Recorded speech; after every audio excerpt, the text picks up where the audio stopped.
Yo, what it is? It's your boy, my breeder boy, back up in this thing, man. Listen. Um, I want to go live. I want to talk about a couple different topics, man. It's a lot been going on in the hip hop community, man. We could talk about Melly, that's cool, but I want to hit on a couple more situations that been going on in the hip hop community. We had Quando Rondo went to jail. We had for alleged drug charges. That's crazy. That's crazy. We also had they denied Boosie's bond. We could talk about that. Um, also, CEO Teezy, one of the alleged one of the guys who have alleged to have been in on the murder of young Dolph, allegedly. We're gonna say allegedly. He was murdered a couple days ago. It's all stuff that I have been wanting to get to, but I ain't really been had a chance to get to it because I've been so fully invested in this wind up Melly case. And we could talk about Melly too. You know what I mean? I'm just gonna we just pretty much gonna have an open discussion. We also got Cassanova 2 time. Was in a pretty bad fight in prison, was stabbed up. They say he got a buck 50 across his face. They say the other guy messed up pretty bad as well. First I want to give a shout out to my moderators. Shout out to Dream Dog. Shout out to Sophisticated Nunu. Shout out to Battalion Bully. Shout out to Chicks 1000, aka Chick 1K. Shout out to Tanel Bowens. Shout out to Nephew for real. Shout out to Flyboy Mike 04. Shout out to Audio Crack 22. Shout out to Unspoken Crime Murders. Also shout out to Spoon. That's my guy. If you ain't subscribed to this channel, go subscribe to this channel. That's YW Juvie Father. Spoonfuls of Game on YouTube. Go subscribe to this channel. Spoonfuls of Game. Um, what else? There was something else I wanted to say. Can't really remember right now. Shout out to Old School Hemi. Somebody's handing my phone. Oh, shout out to 7B Music TV. Shout out to Beer. Shout out to Surge, man. What's up, y'all? I want to shout out a couple more people though. Shout out to Lil A, man. He been coming up, pulling up to the panel, man. He been giving a lot of great uh opinions and information on the case. Shout out to Winnie Safi, my Kenyan sister, man. I enjoy her on the panel as well. Shout out to Melanie, man. I really enjoy when Melanie come up and pull up on the panel as well. Um, who else? People? Oh, shout out to Ghost Chavo.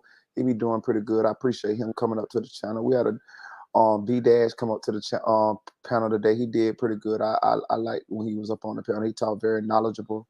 Who else? I got my eyes closed, y'all. I'm trying to remember everybody that came up on the panel.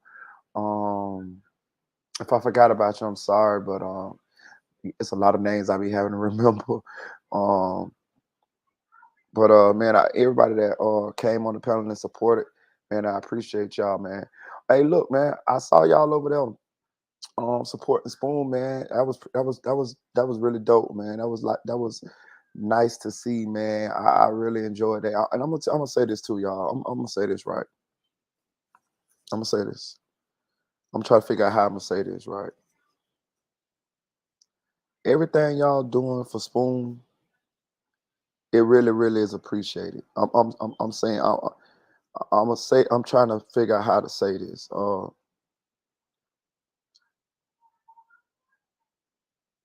It ain't a lot of people supporting him. You feel what I'm saying? Like it's crazy. But at the same time, this case is crazy in itself. Um, but I'm gonna just say that it ain't a lot of people that you would like you would think with the gravity of the situation that's supporting him. Um, he a man, so you know how us men are. We gon' you know how us men are. We gonna be a certain kind of way. But I'm gonna say this from me to y'all. Thank you. Um, he thank you. I thank you. He appreciate you. I appreciate you. And what I'm trying to say is, what you're doing. Those of us who support him, those of you who support him, I'm telling you, it really means a lot to that man. I'm telling you, it means a lot to him. Trust me when I tell you. Trust me. Just Listen to me. Just read between the lines. It mean a lot to the man, bro. I'm telling you. A lot of y'all support him probably better than some people who may have known him all his life. You know what I'm saying? I'm just saying. You feel what I'm saying? So, um, it really, really is appreciated. Trust me when I tell you what I tell you now. It's really appreciated. I appreciate you for doing it. You know what I'm saying? And a lot of us are emotionally invested in this, and I want to commend you guys for those of us who've been in this, who emotionally invested in this, who fighting this fight. We doing this. We doing what's right, man. We doing what's right. It's what's right, man. And I want y'all to know. I know y'all already do because y'all already doing it. Y'all wouldn't do it if y'all didn't feel like I feel. But I just want to say it like we doing what's right, y'all. You know what I'm saying? Two men lost their lives, man. Y'all know Spoon. I mean, and if y'all don't know him, y'all getting to know him. Like, and this thing is a high profile case, and y'all is in the fight with the victim father. You know what I mean? That man talk to y'all every other day. You know what I mean? Like y'all building a relationship. You feel what I'm saying? Like, and he appreciated. I'm telling you, the man talked to y'all probably more than he talked to anybody he around about the situation. You see what I'm saying? So other than me. So what I'm saying is, man, I appreciate y'all. What y'all doing, it's a great thing, man. And I don't know, have y'all ever did anything like this in y'all life? But I'm gonna say this, bro. When when when when this situation is over and we come out victorious and God show up and show out, I hope y'all really realize how much you you meant to this man and how much you helped this man and how much like you were involved, like for real. Like it ain't a lot of people speaking up for Juvie and Sack, man. You know what I mean? It's not a lot of people. Um I mean, other than Spoon platform and this platform, I mean, everybody else, they kind of like, they ain't invested like we are, and so I'm just saying, I just want y'all to understand what y'all doing is a great thing, man. God's watching y'all, man. God, excuse me, God sit up high and He looked down low. You know what I'm saying? I know it may look a certain kind of way, but I'm telling you something, man. God God gonna show up and show out. I want y'all to say a prayer for Spoon, um, and his family, and Juvie family, and Sack Chaser family. Um, and I appreciate y'all. I just want to say that. I just want to say that because it just been on my mind. It just been on my mind, and I just want y'all to know what y'all doing is amazing. Definitely amazing. I saw him over there. I was at work, but I did get a chance to jump into the chat a little bit, and I'm gonna tell you something, man. That man appreciated that, man.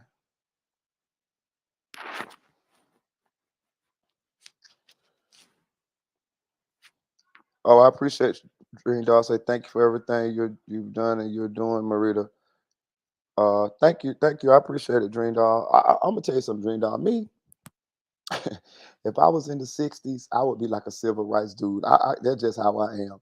Listen, I'm the same. I'm the dude that when I get to a job, right, and I see people getting mistreated, I'll be the same. I'll be the dude that be trying to I be the dude that be like, no, you can't do them like that. No, this says in the handbook, you can't do like this and do like that. That's me. I'm always gonna fight. I'm always fighting for people, bro. Even if I, even if it costs me, even if I lose in this situation, I'm just always the person that fight for people. That's just in my nature. Hey, Dream Dog. Good Yeah. evening. Good evening. Good evening. My bad, I had to cut off my TV. No, you Good good. morning, everybody. Good morning, Chanel. Good morning. Oh, well, good. It's still nighttime over here. It's 11. Yeah, you're right. It's 2:16. Well, man, I had got out of Yeah, work though, so I was like, man, I'm gonna come and check y'all out for a little bit. I'm off tomorrow though, so you know me. It don't matter. I go to sleep. I ride. I don't know. I ain't fooling Good with y'all morning to asses both all of night y'all. tonight. All right, it's Okay. cool. Okay. It's cool. We got to Hey, get some sleep. right. Right. How many noses did you wipe over that dream dog? Cause when we having them trolls, they be trolling Uh, that man. 3 or 4. You got 3 or 4, and I got two. Yeah. Damn. They was Yeah, I out missed there. it. Oh, you didn't go over there Uh, today? You didn't go over there no, today? I had went and started cooking and left my phone in the room. And by the Mm-hmm. time I got done and came back, it was over. Mm-hmm. He Right. So, he had 100 and some people in there. For his first live. That's pretty good. oh, I'm not mad. Go ahead, son. I think he had like 120, 130 people in there. The most at one time. But yeah, that was all right. Okay, cool, cool. And PJ came over there. I wiped his nose, and then I think he came back and some. I think I seen audio crack wipe his nose, and I think he came back again. Did the dream dog? You gotta be shitting me. Man, I'm not lying. PJ, hell yeah, PJ was over there. You gotta be shitting me. That little boy needs to take his ass and find some business. Like, He need a damn, go. fucking whooping. His He ass need need a a fucking girl. whooping. That's what he need. He need a girl to occupy his damn time. Nigga's Something, lonely. That's what his problem is. Shit. something. I'm telling you, man. What's I'm up with this like, guy? damn. Go be cupcaked on the phone with a bitch somewhere. Leave us the What? fuck alone over For here. real? Shit. I, oh, I you ain't know, never seen somebody that young that just be alone all the time. Ain't got shit to do but harass other damn YouTubers. I ain't never seen no shit like this in my life. I don't know. I guess because our age group, when yeah, we was his age, we was out in the streets right, actually being interactive with people. But right, now with all social media, you can sit right, at home like we doing here. We all three on different coasts and right, have developed a friendship. right, Never would have happened without social media and the right, internet. But god right, damn, go get you some real life friends, my nigga. Like, right. damn. Don't nobody fuck with you in St. Louis. You gotta be fucking with people all the way in Florida. Like, damn. He wrote a comment.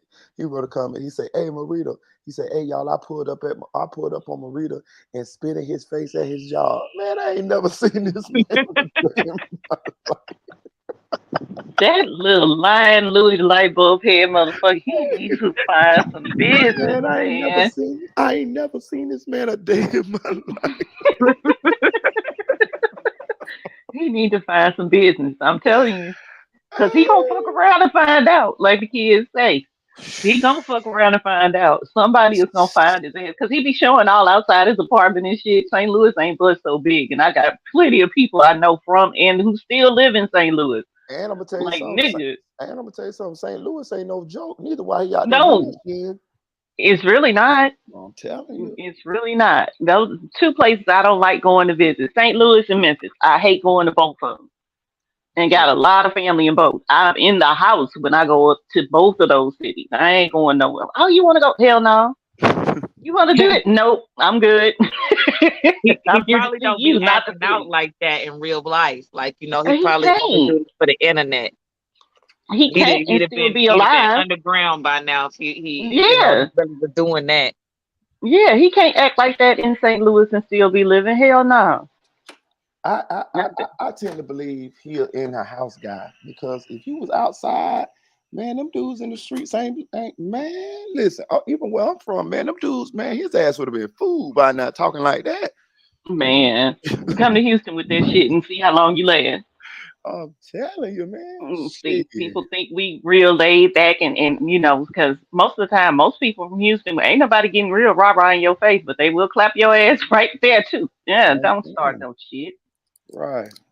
with it. Just being stupid. Like he don't know how to move in life. Like Mm-hmm. what's the saying? You get more flies with sugar than you do vinegar. Mm-hmm. Like, damn, but dude, if you just really want to fit in around here, just come and act like you got some sense. We'll Right, listen to you, even though you right. a Melly fan. But What? just act like you got some sense. I think he don't got too much. I think he probably got issues up there. That's what I I told you think. that motherfucker get a check. I ain't Mhm. lying when I say that shit. He get a SSI check all goddamn day. I promise you. If he don't, he need one. Definitely. You do. What's up, bully? What y'all want to talk about, man? Y'all, what y'all want to talk? We're gonna talk about something. What y'all want to talk about?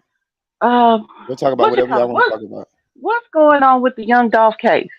Who Uh, was it that got killed now? so it was CEO Teezy. He was one of the guys that was first alleged to been involved in the Dolph case. Well, I mean, okay. So they had. So I was checking it out a little bit. So they had a meeting. I forgot when it was, but all of the people that was involved in or who have alleged to have been involved in the Dolph case, they all went to Miami at one time. It was all of them. It was right before Dolph got killed. I forgot. I think it was in June before Dolph got killed, and they it's alleged that they was all down there having a meeting planning Dolph murder. Even the cookie girl, she was down there too. That's crazy. And it was, Oh wow. a black youngster, CEO Teezy, straight drop, the cookie girl. It was a lot of them. It was about Hernandez Govan. All of them was together, and they were saying that that's when they was down there planning the Dolph murder or whatever. But the dude, one of the dudes that was involved in Dolph murder, he got murdered the other day or whatever. And they speculate that it's get back for Dolph. Let me tell y'all something, boy. A lot of people done died behind this young Dolph thing, man. Hell yeah. Right. I mean, shit. Them boys in Memphis, man. Shit, Memphis don't be bullshit. Didn't I just say I don't fuck around in Memphis? Hell That's no. right. Memphis do not be bullshit. They killed that dude daughter, Hernandez Govan. They killed his daughter. They say that's about Dolph. Get back for Dolph because they say that he was when the boys went on the run for killing Dolph. They say that he called his daughter and she was hiding some of them out or you know what I mean or whatever that Mm-hmm. straight drop out and they say whatever word got back or whatever and they killed and she was a pretty girl too. I mean I know she was a stud but she was a pretty girl. Oh yeah, she was cute. Mhm. And they killed that young girl, man. And he went on his Instagram and said something about it after she died. He was like, man, basically like saying like the stuff that I did, you know, Mm-hmm. caused my daughter, you know what I'm saying, or whatever. And I'm gonna tell you something, boy. I don't give a damn, boy. Stuff like that happen, boy. You lose it. I ain't lost a child. Lord knows, I pray I don't never have to lose now like that. But I'm saying like, especially when you in jail, because that dude was in jail when that happened. Oh, he was. I think he Sure was. was. I think he was. Mhm. So man, And he couldn't do shit. mm-mm. But so the cookie girl was involved after all. That's what they alleging. They say word through the grapevine. They say they investigating that. Somebody called on her. Somebody called the hotline on her, and they said they called the tip on her, and they say that the people in the tip line say, "Oh yeah, we already know about her. we already know. Well, damn. We Well, yeah, already." because they've been that been the rumor since like the beginning, but it's just like a lot of people was like nobody was making no real connection, so it sounded like a rumor for the longest. I mean, it But still is kind of like a rumor. I'm gonna consider it a rumor until some handcuffs get put on her ass. You know what I'm saying? right, Yeah. But But I kind of thought she was kind of connected to that though. Like, I mean, think about it. yeah, How they really gonna know if Dolph when he gonna pop into town and when he coming up there to get some cookies? You know what I mean? hmm I mean, I have figured they just followed him. They was just following him and stuff wherever he was going, and that's But why in they order seen to him there. Yeah, true. But in order to follow somebody, you kind of got to know where the hell they've been in order to He get to got them to follow them. he got them. He had all them camo whatever them Yeah, them camo cars. custom cars. ass Yeah, cars. Yeah, yeah, Yeah. yeah. And everybody yeah. see the cars he was in and shit, and oh, there go Dolph. You see him, up the freeway and shit like that. Somebody make a call from over there, type shit, and just anywhere, wherever he chilling at and shit. He could be one spot and they be like, "Oh, he over here," and then they followed him. It was a couple of ways it could have happened without a call and without them, nailing nothing down to her Yeah, specifically. You know, it Yeah. But was I always always, I something that don't know. carried. I just always still thought she was involved in it some kind of way. Yeah, It Yeah, just I didn't kind sit of right did with too. me. I Like I kind said, I don't know. Maybe it's just that thing in my spirit or whatever, but it just wasn't sitting right with me. it's a nah, epic.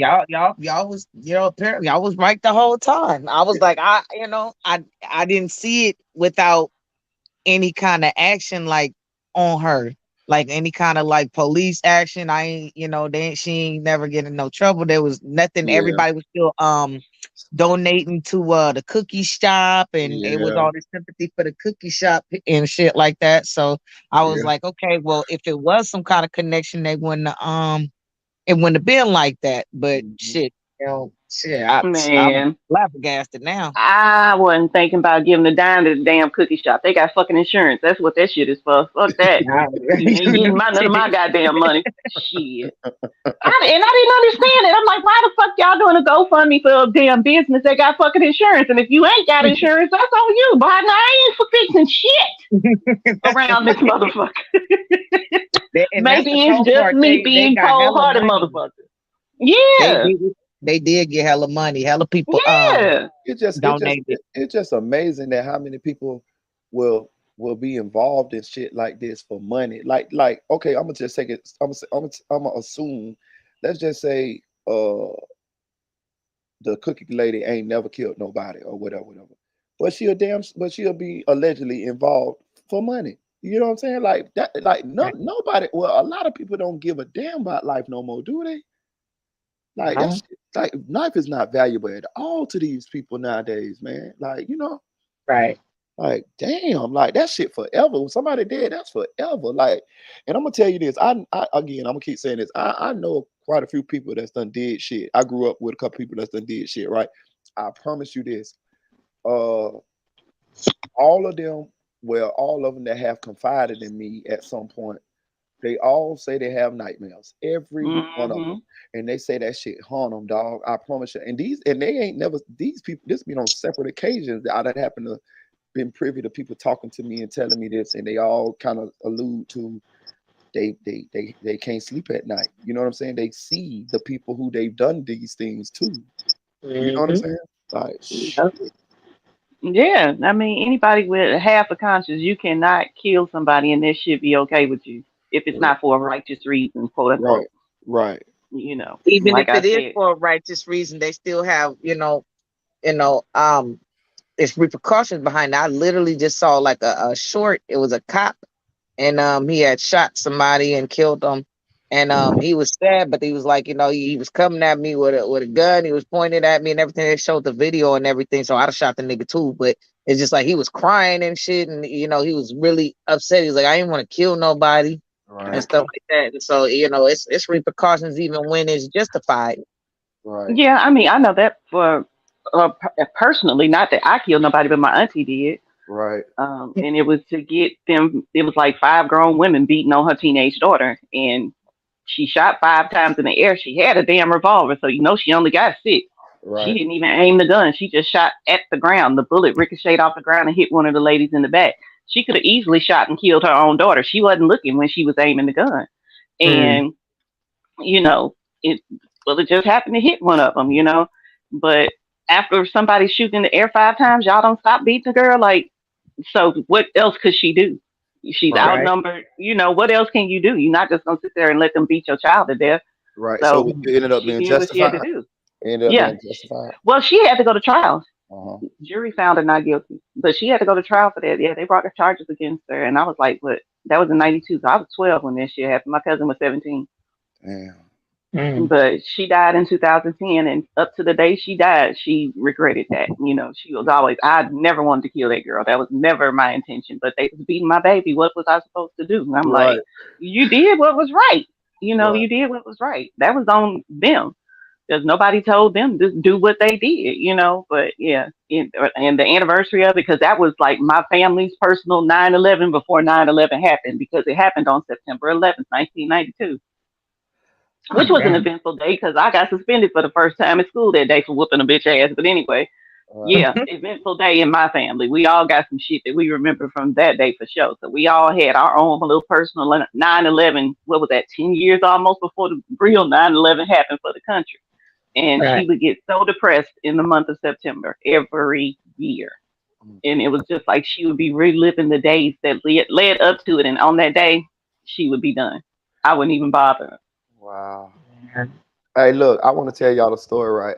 It's off the subject, but it's a funny story. It's an amazing story. But I got it in front of my mind. I want to tell you this story, right? I done seen a lot of stuff in the streets, right? But this story right here is like one of the craziest stories I ever seen, right? So, in Orlando, my daddy he used to run this street called Jackson Street. He was like the big dog on the street, and they had a lot of young boys on the street. 18, 17. Actually, it was one of the streets I used to hustle on too. 17, 18. But Jackson was like notorious for like uh if stuff happened on Jackson, nobody tells. Like nobody tells. And it's like that even to this day. But anyway, um, it was it's a family a friend. Actually, my brother who got killed. He got children from this guy's sister. His name was Hot Dog, right? And he was one of them guys. He was a tall guy. He's probably like 6'5", yeah, about 6'5", probably about 260. Nice built guy, right? But he was a fool, right? He was funny. He liked to drink. He hustled. You know what I'm saying? He never did no drugs and nothing. But he was like the street mascot. He loved to fight. He'll do whatever. He'll fight. He'll shoot. But he got a good heart. He had a good heart. He was very funny. But if you come at him with some bullshit, he gonna take it there with you right there. He never killed nobody and nothing like that or whatever, whatever. So, but he was a fool though, right? So, he ended up dating this woman. I forgot where the lady was from, but this is older than his age. He was probably around this time. He was probably about 40, and the lady was about 40 something too, right? And she had three daughters. They was like in their 20s, something like that, like 18, 19, about 20 or whatever, right? So, one night, so him and the lady they start argue all the time, but they make up. They had like a real toxic relationship, and they'll make up or whatever, whatever, right? And so so one night they arguing, and they arguing on the block. They arguing on the block, and he pull a gun on her, right? He pull a gun on her, right?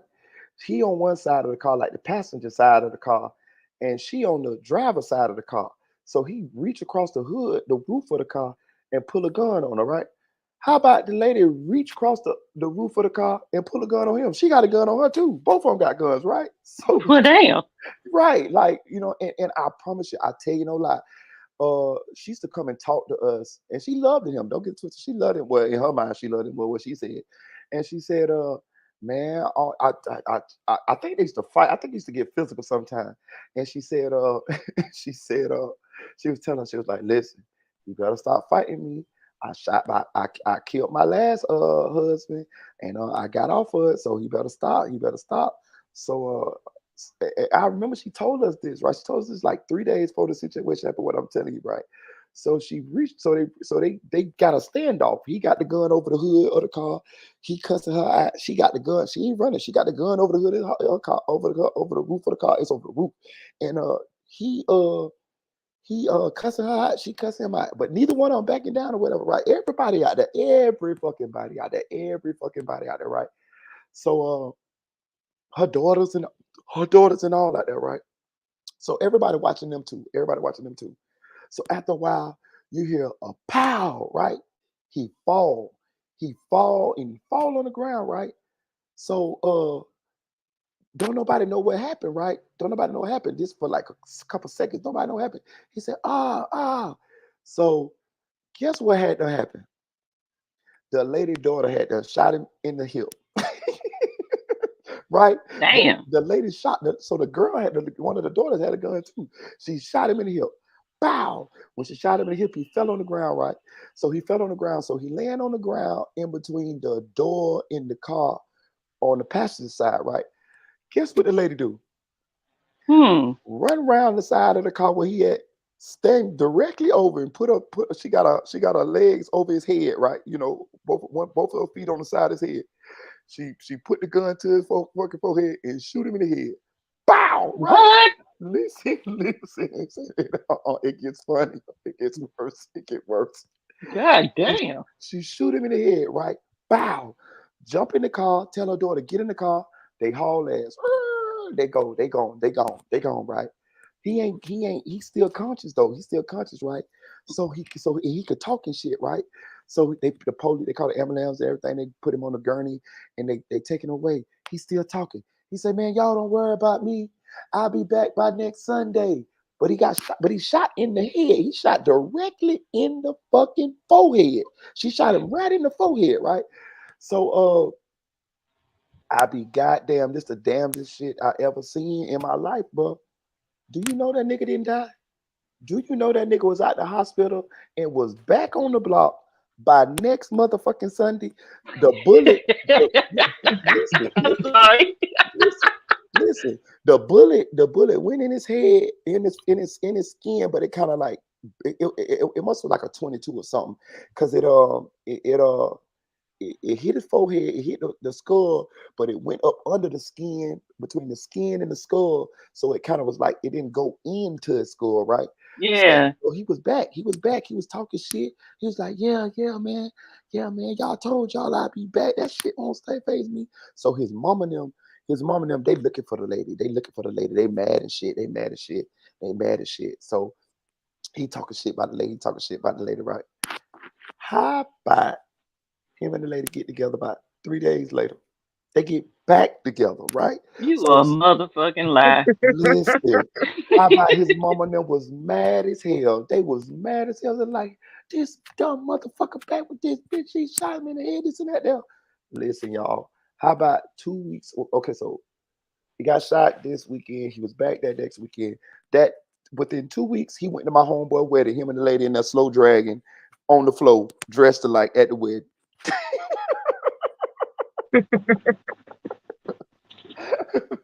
I swear to God, man. I swear on everything that shit happened. That was one of the fucking amazing stories. The lady stood over him. Her daughter shot him first.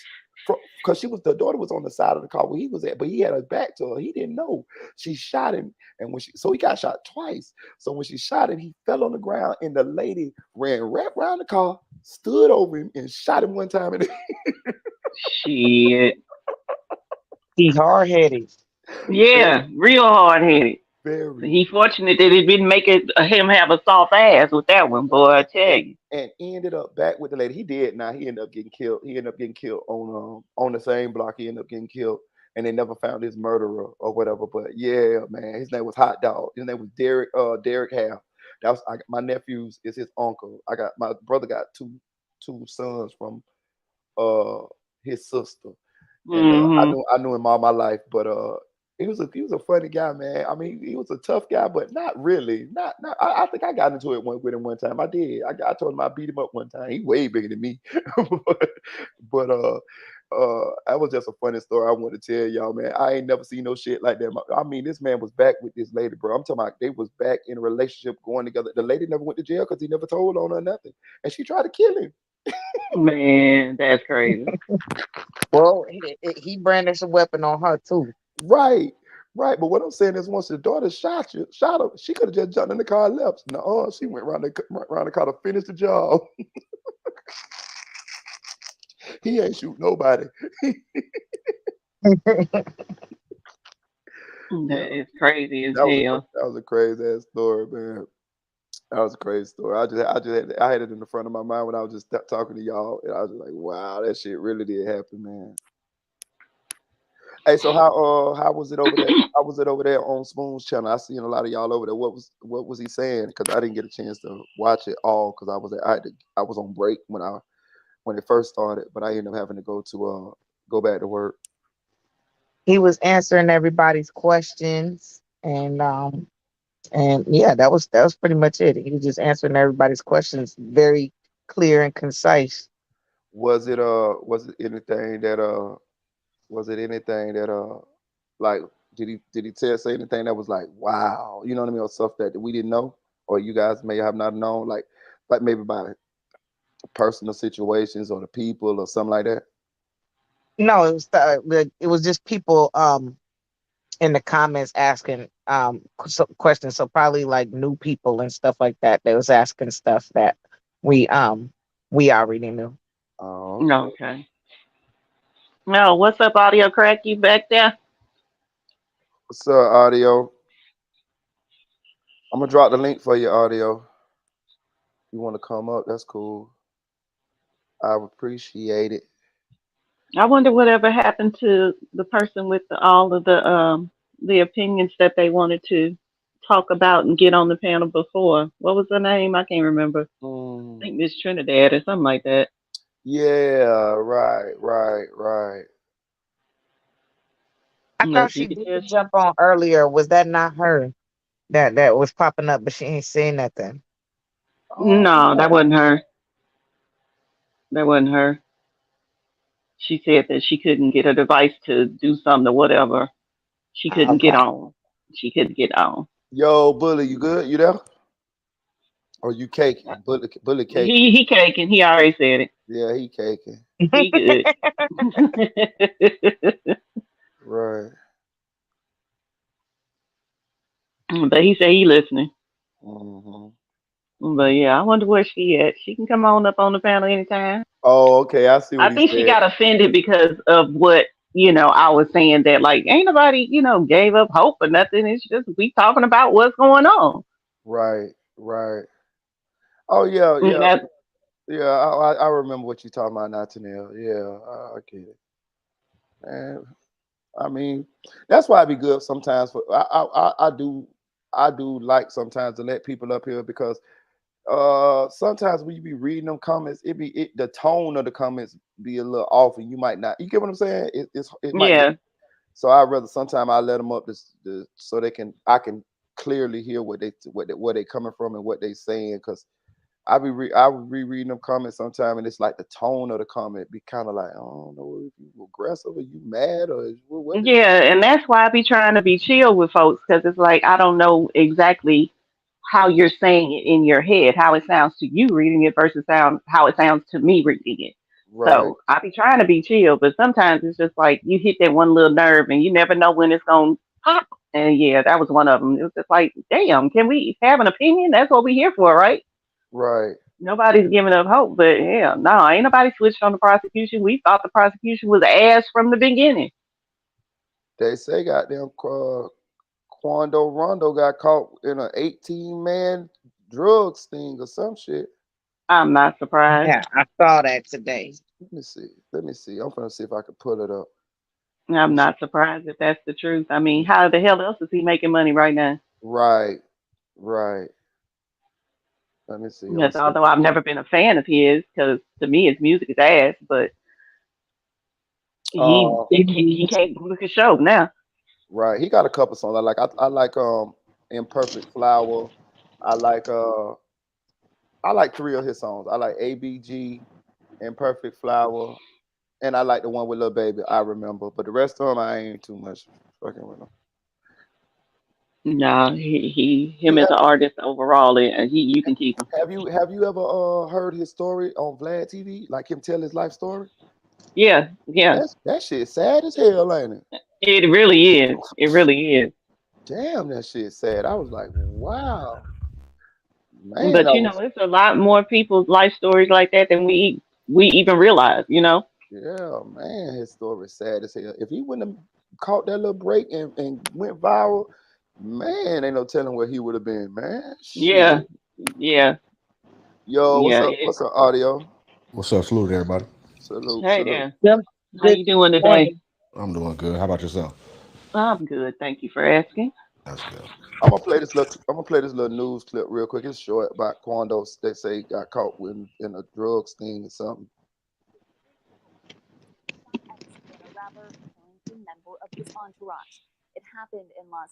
Oh, this old. Oh, this old. My bad, y'all. I thought it was. I thought. Hold on, Quando.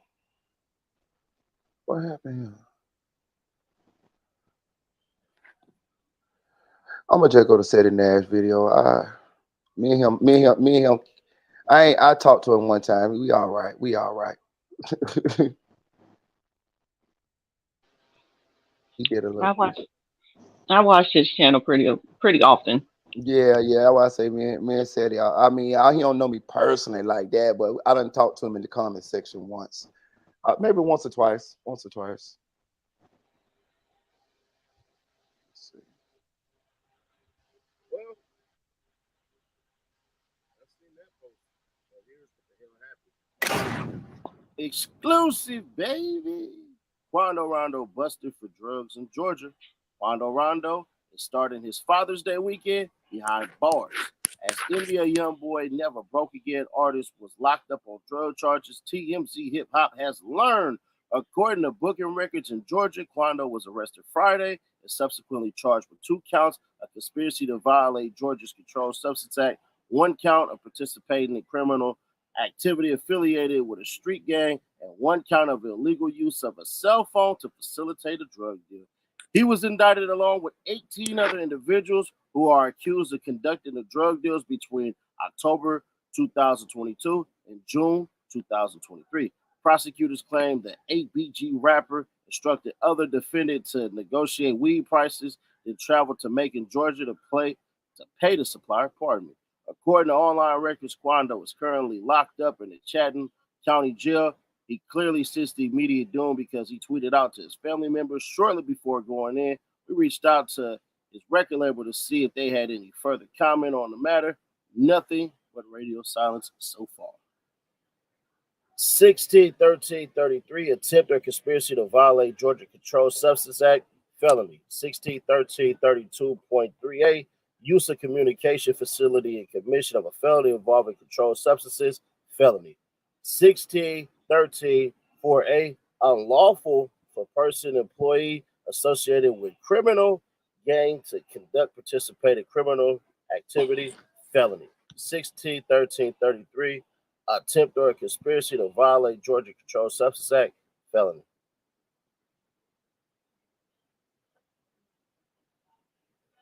So basically, if he was a rich white person to keep it authentic, they would have just charged him with trying to buy instead of trying to distribute and everything like that. From how they wrote it seemed like he was the one that was selling drugs. It seemed like he was the one buying some weed, and it's crazy because y'all don't vote, so y'all could have basically made weed legal in Georgia, but y'all don't vote, so it is what it is. So when y'all be talking about what politician y'all going, I ain't worried about it. Either way it go, man. So long story short, Quando and 18 others, that could be a RICO. Keep it authentic. They could, because the way that they determine it's a street gang, more than likely is from whatever gang signs the cuz is throwing up and everything like that. But he said he's no longer a gang member, but you still got certain things in your stuff as far as rags and all this stuff and everything like that. But you claim that drop your flag. Either way it go, I feel bad for little buddy because this nigga can't stop taking it. You done lost your homie, you done did the no thing. And on top of that, bruh, you about to go down probably for a couple of years. But I'm gonna keep it authentic. Probably need this. Whenever we see you, it seems like you uncomfortable, you on drugs, and your mind ain't right. So maybe this is your chance to finally sit it down, figure out what it is you want to do in life, and then get to it. You still gonna have rap, you still young, so ultimately it ain't gonna matter. But hopefully, man, he come back and be all right. Contrary to belief, I ain't mad at Quando Rondo. I don't hate nobody, anything like that. I don't hate none of these rappers. I don't know none of these cats. But I will tell you all this. So we'll see if Young Boy hold him down and all that. But I gotta ask you. You said Quando Rondo gave you $1 million and all that and everything like that. You could have just told your homies face to face, hey, get this amount of weed and there goes dollars you had to call. That ain't how bosses move. But maybe you employee because you signed to somebody and all this shit. But I don't know. Y'all let me know y'all thoughts on this one. Subscribe to another brother. Stay notified. Share to keep your people aware. I'll catch you on the next one. Yeah, shout out to Seti Nash, man. Y'all go subscribe to this channel, man. That was decent. That was good content. Hey, look. So I'm saying, what are you trying to buy some weed? Yeah, he ain't Seems got. like it. Yeah, he ain't got no money. He ain't got no money. Let me tell you something. That's a telltale sign of when that money start getting low, you somewhat of a celebrity, and them shows ain't rolling around and all of that. There, when you trying to sell some weed, all that shit, man. Yeah, man, he tripping, man. But if I'm him with what they charging with, I'm going on take me a plea and going on do my time, man. I ain't even got time to play with them people. Right? Absolutely. You know, Absolutely. I ain't even got time to play with them because they got him dead right. They got him on the phone. Yo, I ain't even trying to play with y'all. I'm going, hey man, what y'all offering me? And I'm gonna take my plea, man. I ain't even gonna waste y'all time. I don't even make y'all mad at me. You Mm-hmm. know what I mean? Right. Hey, ain't that nigga? He used to claim 60s or something like that, right? Like he's a crip, right? Yeah, He Mm-hmm. was. he was. Yeah, I heard. Wasn't But it? you did you see that when SETI read that paperwork, it said that it was a member of an ABG. You know what that is, right? No. Uh-uh. Mm-mm. In Atlanta, they got a gang called Anybody Get It. They bloods. They like Bloody J. He's a rapper from there, and he kind of fuck with YF and Lucci and them. So I'm just trying to figure that part out. No, no. Hmm. Quando Rondo got a song called ABG too. But that mean anybody get it though, right? Because Yeah, he in that's what it Atlanta, means. right? Savannah. Yeah. Well, Okay, Savannah. okay. Savannah. Yeah, but that's what the song mean though. ABG. He said ABG. Anybody can get it. Yeah, yeah, yeah. Yeah, like that's a whole gang out there in Atlanta though. It's in the Mhm. I think it's the Sunset Park, some shit like that. I can't remember. Wow. Yeah, Wow. But I bet he lives in Atlanta now that he's got, some Yeah. fame and money, because that's where all the music connections is. Ain't shit out in Savannah. I know. I've been to Savannah a couple times. That shit like The a old slave poverty town. and Oh, hard towns. yeah, old slave town. Like for real. For real though, he ain't lying. I mean, you go downtown and it's pretty. Yeah. It looked like They little historical district, but other right. than that, poverty and hard times. Right, the buildings look like like the plantation type buildings from like there's like it's some of them. You know what I mean? Like the Yeah, historical part. Like it looked like Yeah. like you can see with some motherfucking plantations around this bitch somewhere. like you can damn near see the slaves walking through the damn street with the chains on. Right, That's like how right. fucking old this shit looks. Like for I'm real. telling you. I'm telling you. God damn. That was Hmm. the only city I've ever been like creeped out to go to sleep in. It got that look to it, that old southern look to it. You know what I'm saying? Yeah, you look like Massa getting ready to come in there and beat your ass in the morning when you wake up. I promise you, I Savannah is promise you. on a whole nother level. I promise you, she not lying. That's exactly what it looked like. I'm telling you. Got the moss and shit hanging from the trees and Yeah, shit. yeah, Savannah Yeah. creepy as fuck. Like Hmm. you could look at the bitch and tell it's haunted with a lot of negative shit around there. Hmm. Like nothing good comes out of Savannah. I Nothing. got I got a question, y'all. Are we living in a time like okay, so Tanel, and you too, audio, Dream Doll Sheba, 21, so we ain't gonna put her in on this, and Bully, he 20, I'm he 20, he 20, 32. he 21, both of y'all young, both of y'all still wet behind the ears, so we ain't gonna put y'all in on this. But is we living in a time like when we was growing up, all rappers didn't get into all this type of shit, did they? Hell no, not like this. We must have had the studio rappers or something. I don't know, the studio We gangsters. did. We did. Shit. Look at who we grew up on. Run Yeah. DMC. Them niggas wasn't hard. They Yeah. making shoot songs about shoes, nigga. They wasn't trying to be out there in the damn streets, in the Yeah. trenches and shit. Yeah. These You motherfucking rappers, know. nowadays, boy, they go to jail for all kind of wild ass I shit. mean, but the thing is, the whole capping your rap shit. Now they feel like they have to commit the crimes and then come to self snitch and talk about the shit in Right. order to maintain their fan base so they can be quote unquote real.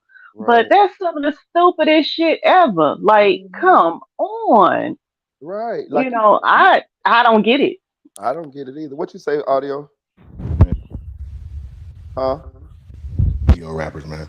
They You know what? what I'm saying? They were studio gangster rappers at that time. Yeah. I Hmm. liked it better back then though. Like you know what I mean? Yeah. Like I believe that shit all the way till I was about 30. I said, God damn, these niggas ain't did shit. But I didn't give a Yeah. fuck though. You know what I'm saying? But Yeah. like look at Track, nigga. Track going and picking up niggas fresh off the street, still catching cases daily. So Right. that's just what it is. It's like I guess it changed, bro. Like I don't know. I don't remember when it changed, but that shit changed.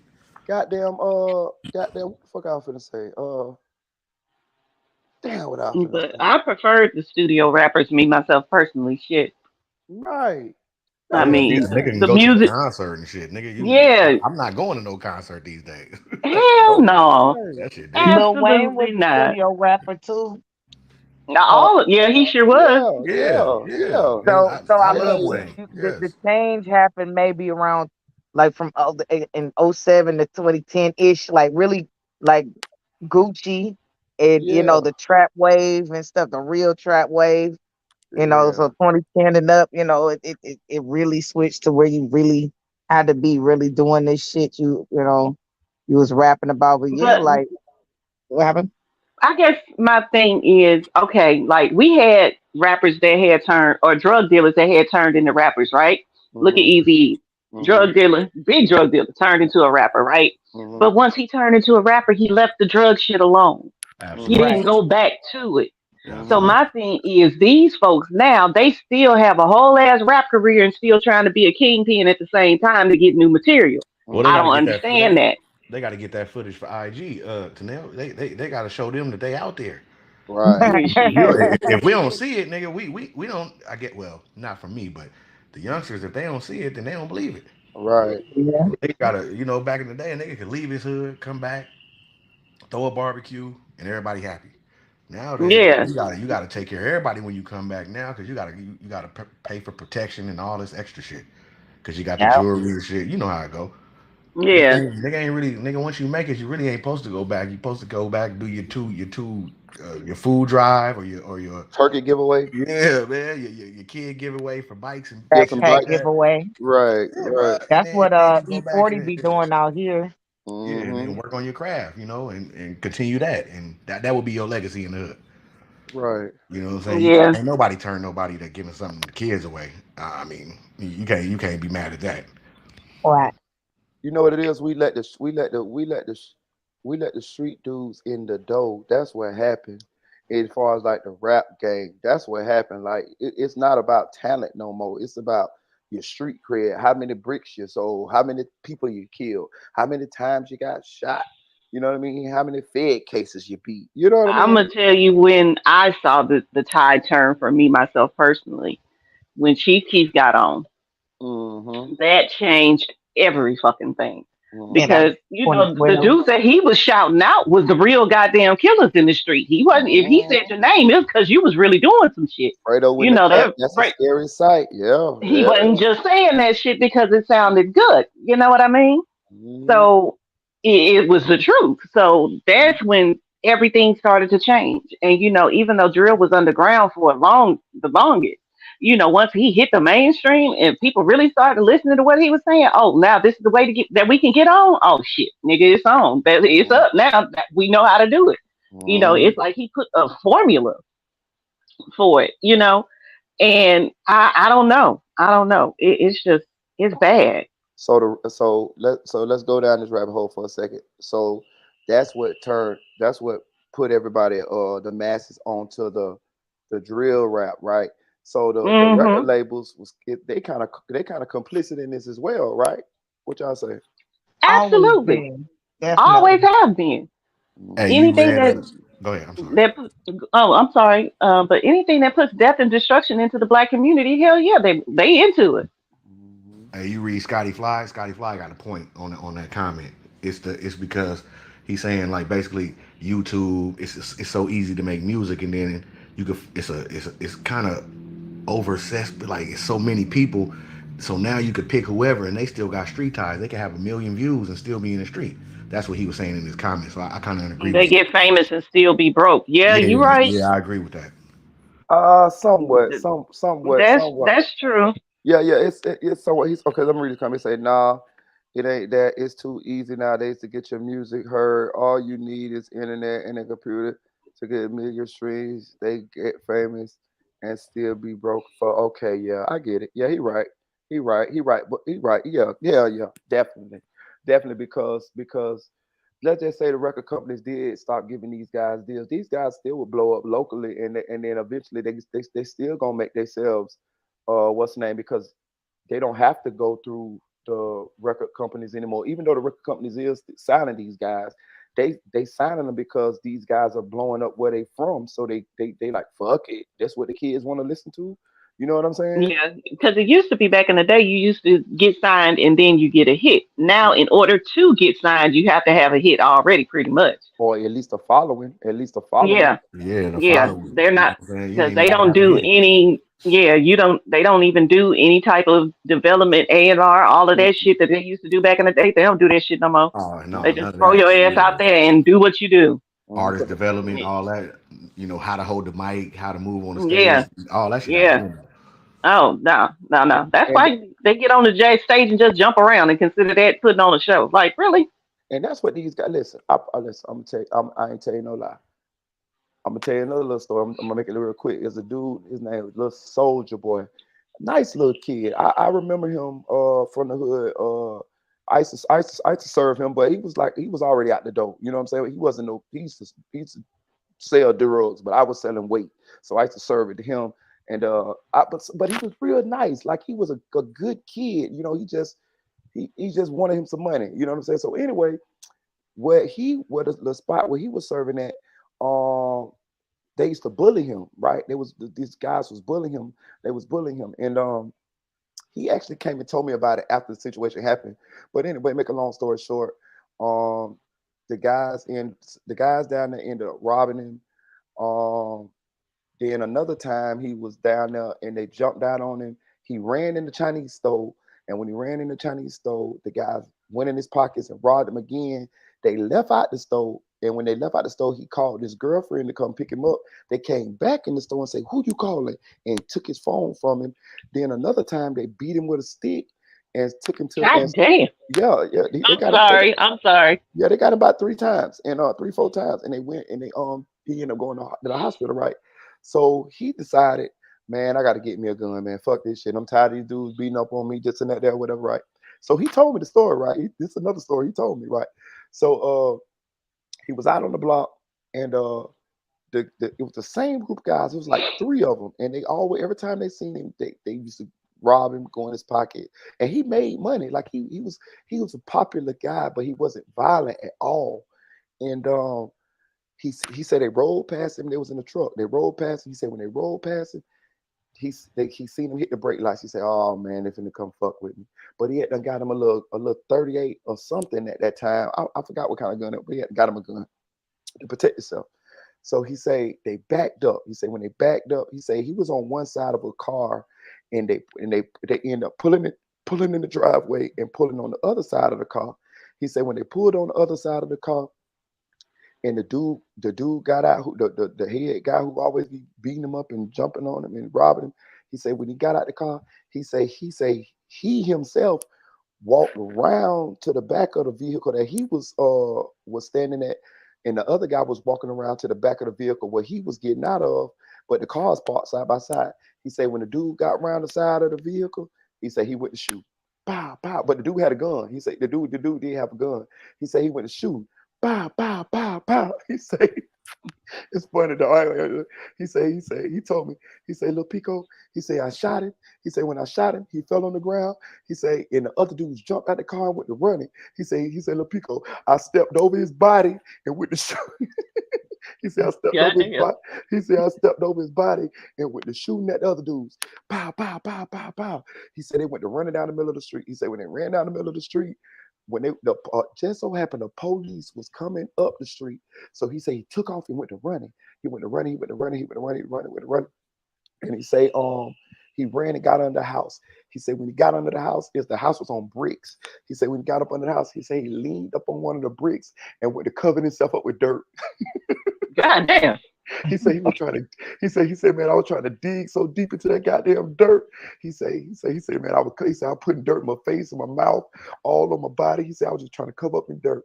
And he said the police was shining the light on there. He said he could feel the heat from the light, but he ain't moved. He just stayed under the house, and he said he just went to sleep under there. And he said the next morning he came out from under the house, and the police and stuff had done left, and they ended up issuing a warrant for him, and he went and turned himself in, and everybody in the hood said that the dude bullied him, so he ended up going to jail for probably about maybe a couple weeks, and they ended up investigating, ended up dropping the charge. Right, I got a picture of him on my Facebook.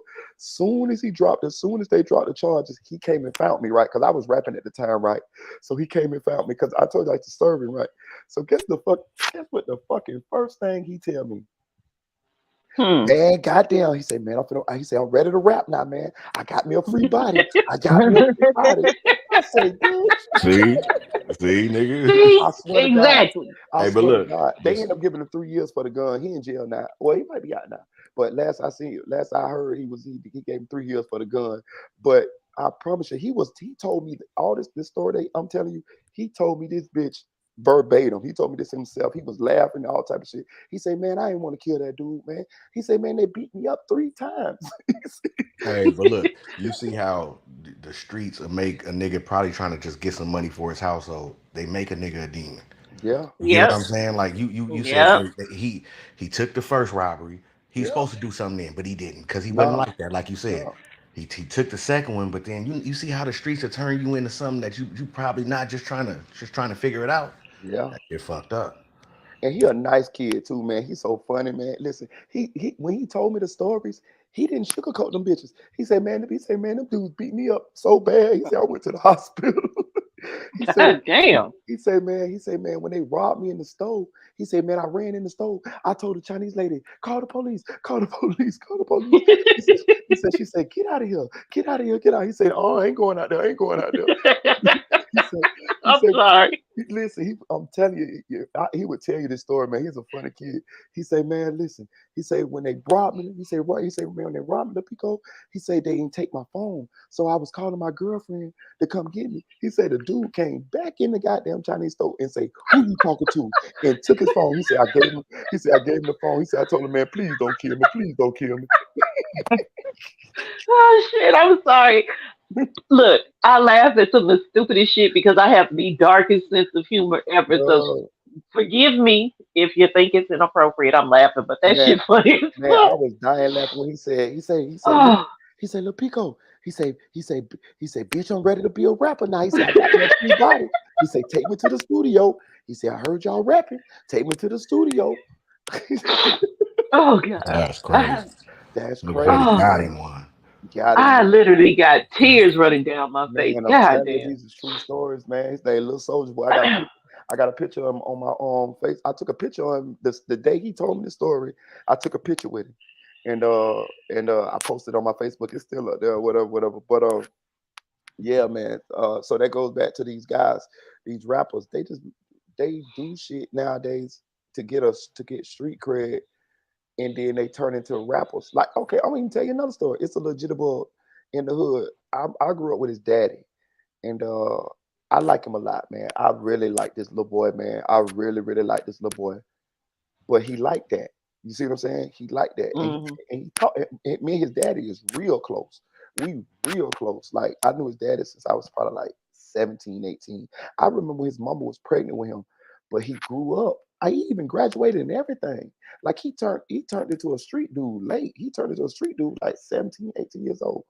But he liked that. And I'm gonna just say he liked that. That's all I'm gonna say. He liked that. And so he built a little reputation. He built a reputation, and it was people that was trying to kill him. It was people that was trying to kill him, and I didn't want to see him die. I didn't want to see him get killed because I really liked him, man. He's a very smart little boy, and he kind of loyal to a fault. He the type that if people come through and trying to do something, he gonna be the first one to stand up for everybody on the block. He'll stand up for people that ain't gonna even stand up for themselves. You know what I'm saying? He like that, and he real respectful when he talk to me. He like yes sir, this and that. There. He real humble, but he like that though. If you get what I'm saying, like he not like that around. He not a macho guy at all, and he not like you can crack on him, you can pick on him, you can joke on him, and but he like that. And he ended up getting with a couple guys, a couple big time guys, and he got a lot of money now. Like he's strapped now. Like he done blew up. He got money, money, money. Like I'm talking about, like he got money. He be flashing all the time. I'm talking about $100,000, $50,000. He'll flash that like ain't shit. And he's still real young. He's probably about 22. But it was dudes that was trying to kill him, and because he had did stuff. and I talked to him and I said, man, I'm gonna tell you something. And this is before he had started. This is before he had started getting the money that he ended up getting now. And I told him, I said, man, I say, man, if you stay around here, man, I say they gonna bitch gonna kill you, man. I say, cause you done did it, allegedly did what you done did, and people ain't gonna never forgive you for that. Like, people ain't gonna never forgive you. And I say, I like you, man. I say, so I'm gonna tell you what you do. I say, either you get on, I get out the streets, or you get you some money and you start rapping. I say, get you some money and start rapping. I say, because the guys who he beefing with, they got money. They got money. And I say, if you stay broke, they're gonna eventually kill you. They're gonna eventually get you. I say, so you gotta get you some money, or you gotta get out the streets and you gotta start rapping. Shit, he rapping like a motherfucker now and blowing up. I'm eventually interviewing him, but yeah, he rapping like a motherfucker. So, Mm-hmm. and the reason why I told him that is because he had the reputation anyways. You get what I'm saying? Like he had already. Mm-hmm. I say I hate. I told him. I talked to him. I said I hate what you done already had done did, but you done did it now, and these dudes ain't gonna never forget it, and they're gonna kill you. They're gonna kill you. Like you're gonna eventually get killed. You know what I'm saying? So you got to get some money, or you got to get out the streets, and you got to get on. You know what I'm saying? So he rapping now. I be seeing him on my Facebook. He been doing shows and all type of shit. Yeah, but he linked in with a couple big time guys, and of course because he liked that, the big time guys put him under their wing. You get what I'm saying? You know how they do a little young dude, Mm-hmm. a little young dude that'll do something. Uh, Pretty much he like a goon, like a henchman. Protection. Put it that way. Perfect for rapping. Huh? Perfect for rapping, nigga. Right. You got to rap. It's low key. You ain't really putting it out there, and you rapping, nigga. So we can market you. Cause when And I, you I get back to the hood, niggas gonna respect it. Yep. I only told him that because he had already did the shit. You see what I'm saying? But you told him, you verbatim told that nigga you gonna die. Yeah, I told him. That's what, okay, I respect Yeah, that. yeah, I told him. Hell yeah, I told him. That- When I told him that he wasn't rapping at all, and he Yeah, didn't you were rap. just trying to get that nigga some game. Mm-hmm. I just didn't want to see him die in the streets. And Yeah, I respect it.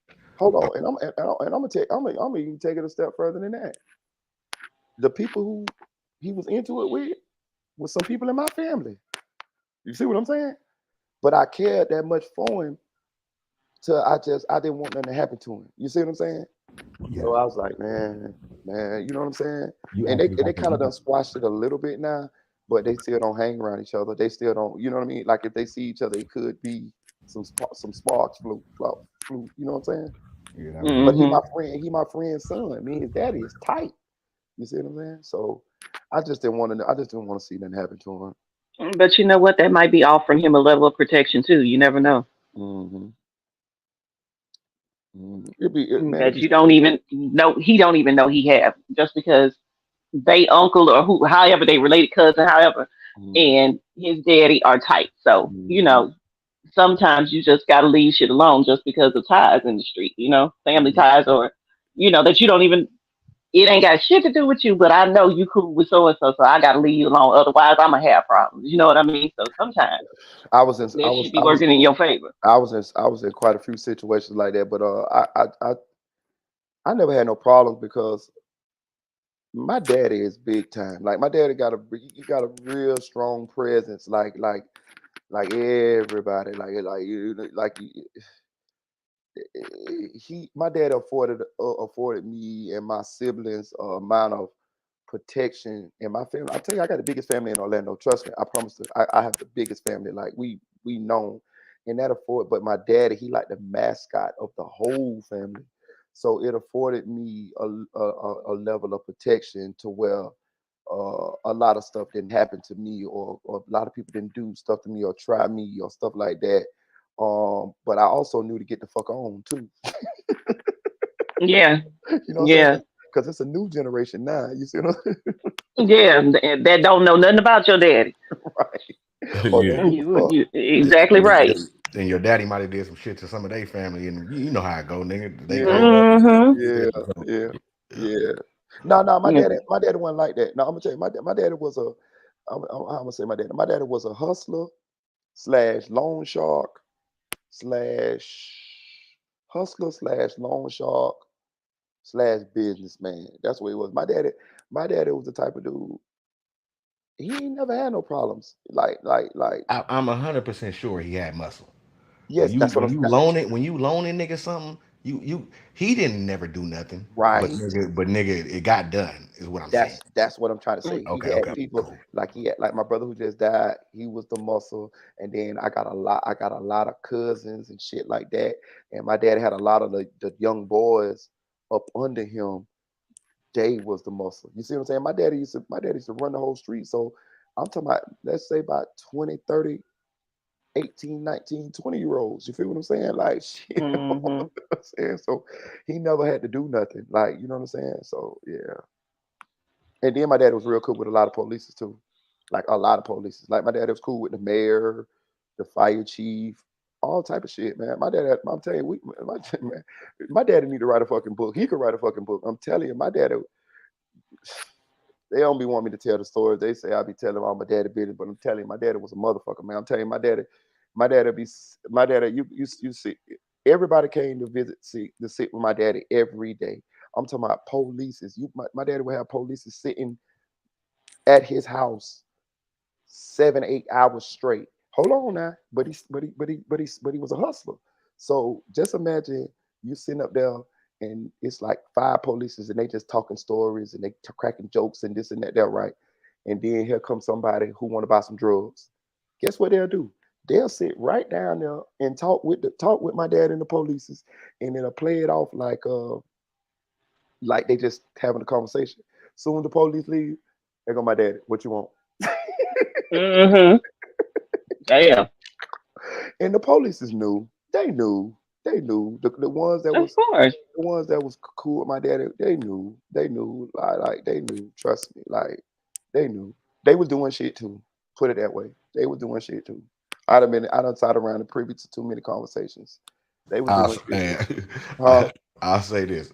Allegedly, they was over there shooting the shit on the porch, nigga, but Pops gave him an envelope. Allegedly. Exactly. Mm-hmm. You never Exactly. know. Yeah. Mm-hmm. Exactly. Yeah. My daddy never been to jail. And Okay, there it is. you know what I'm Then saying? you know he was a fixture. We call them Right. fixtures, nigga. Like Right. that's that Right. nigga over there. It be an old nigga too, and but Right. don't nobody nigga. You better not fuck with that man. Right. Yeah. Motherfuckers go to jail. My dad could get them out of jail. Motherfuckers need bonds. My dad, and he was cool with the bonds too. You know what I'm saying? So you know what I'm saying. My dad, that's one thing he was real good at. Like it was certain bondsmen in the city that was friends with my daddy. So if my daddy tell him to go get you, he gonna go pick you up. They gonna go get you out. Shit, I mean one time the police caught me with drugs. Nigga caught me red-handed with drugs and asked me who my daddy was, and I told them who my daddy was, and they said, give me the drugs. I said, I ain't got no drugs. They said, give me the drugs. I said, I ain't got no drugs, man. So, okay, another story. I'm gonna tell you, I got a couple stories, right? So, we used to do this thing called gum line. I was probably like, maybe like 15, 16. So when you standing on the corner and you serving, it was so many. This was back when we used to run the cars. Like it was like cars to pull up, and you'll be running to the car to try to be the first person to catch the money, right? So if you don't have your drugs ready on you, you probably gonna miss the money because there's a lot of young boys out there running the car trying to catch the serve. But the bad part about that is if you got your drugs on you, then the police hit the corner, then you got your drugs on you. So you had two options. You could put your drugs down and just take the chance of you missing the serve because you got to go pick the drugs up and run to the car. Or we had this thing called gum line.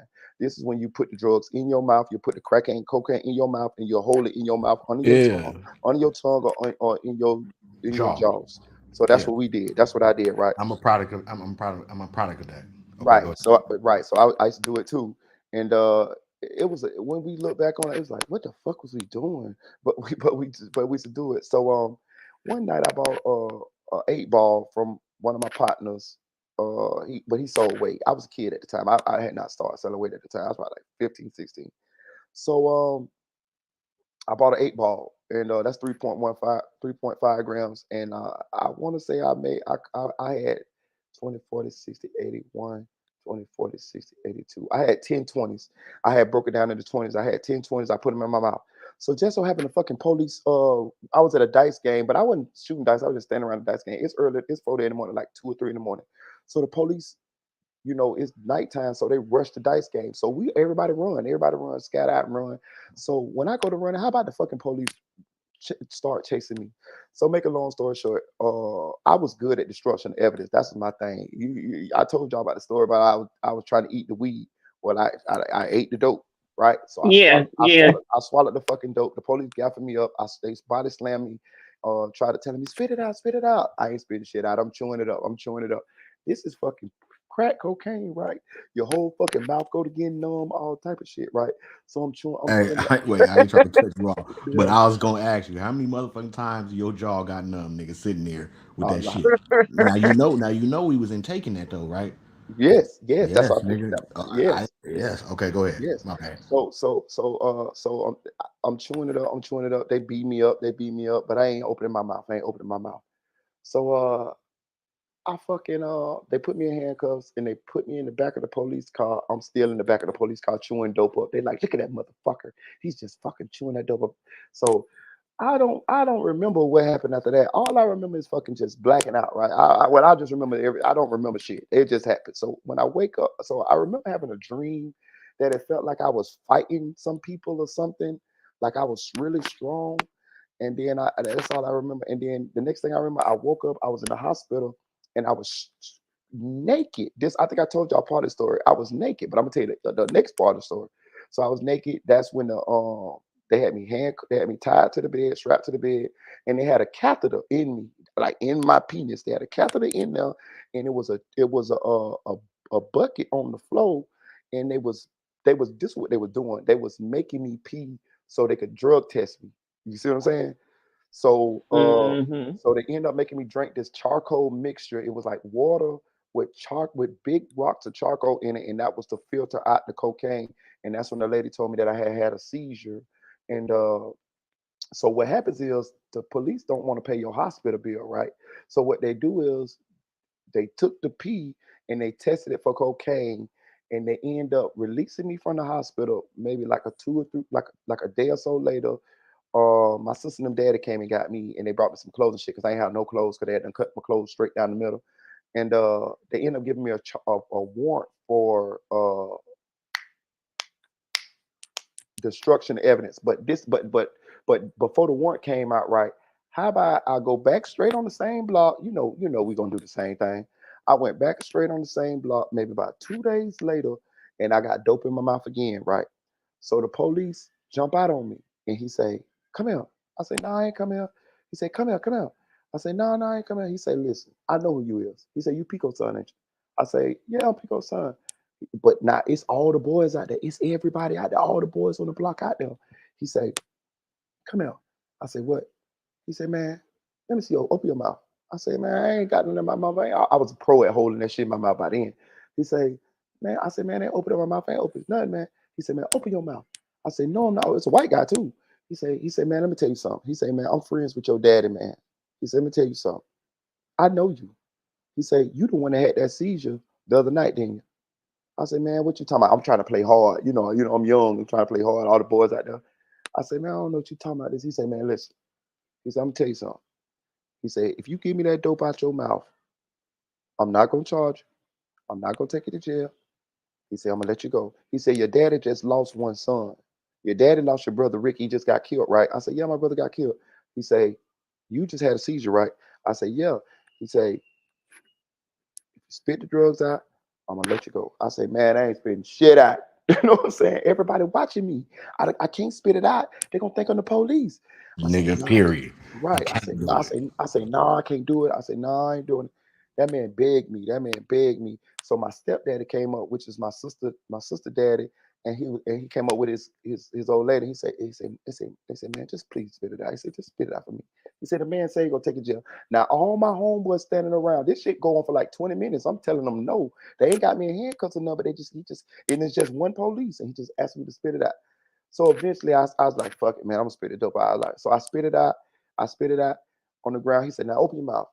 I still had about two of the motherfuckers stuck in my jaw because I ain't had no more money and I ain't want to be broke. I at least wanted them two that I could come back up on. You know what I'm saying? So Yeah. he said, you got some more in your mouth. Spit it out. So I spit it out. He said, now turn around and walk away. and I turned around. It was the walk of shame too, dog. Oh my God. Part of me wished they would have took me to jail, and part of me was happy they didn't take me to Nigga, you jail. gonna have to take me because I can't explain this, nigga. It's Right, over.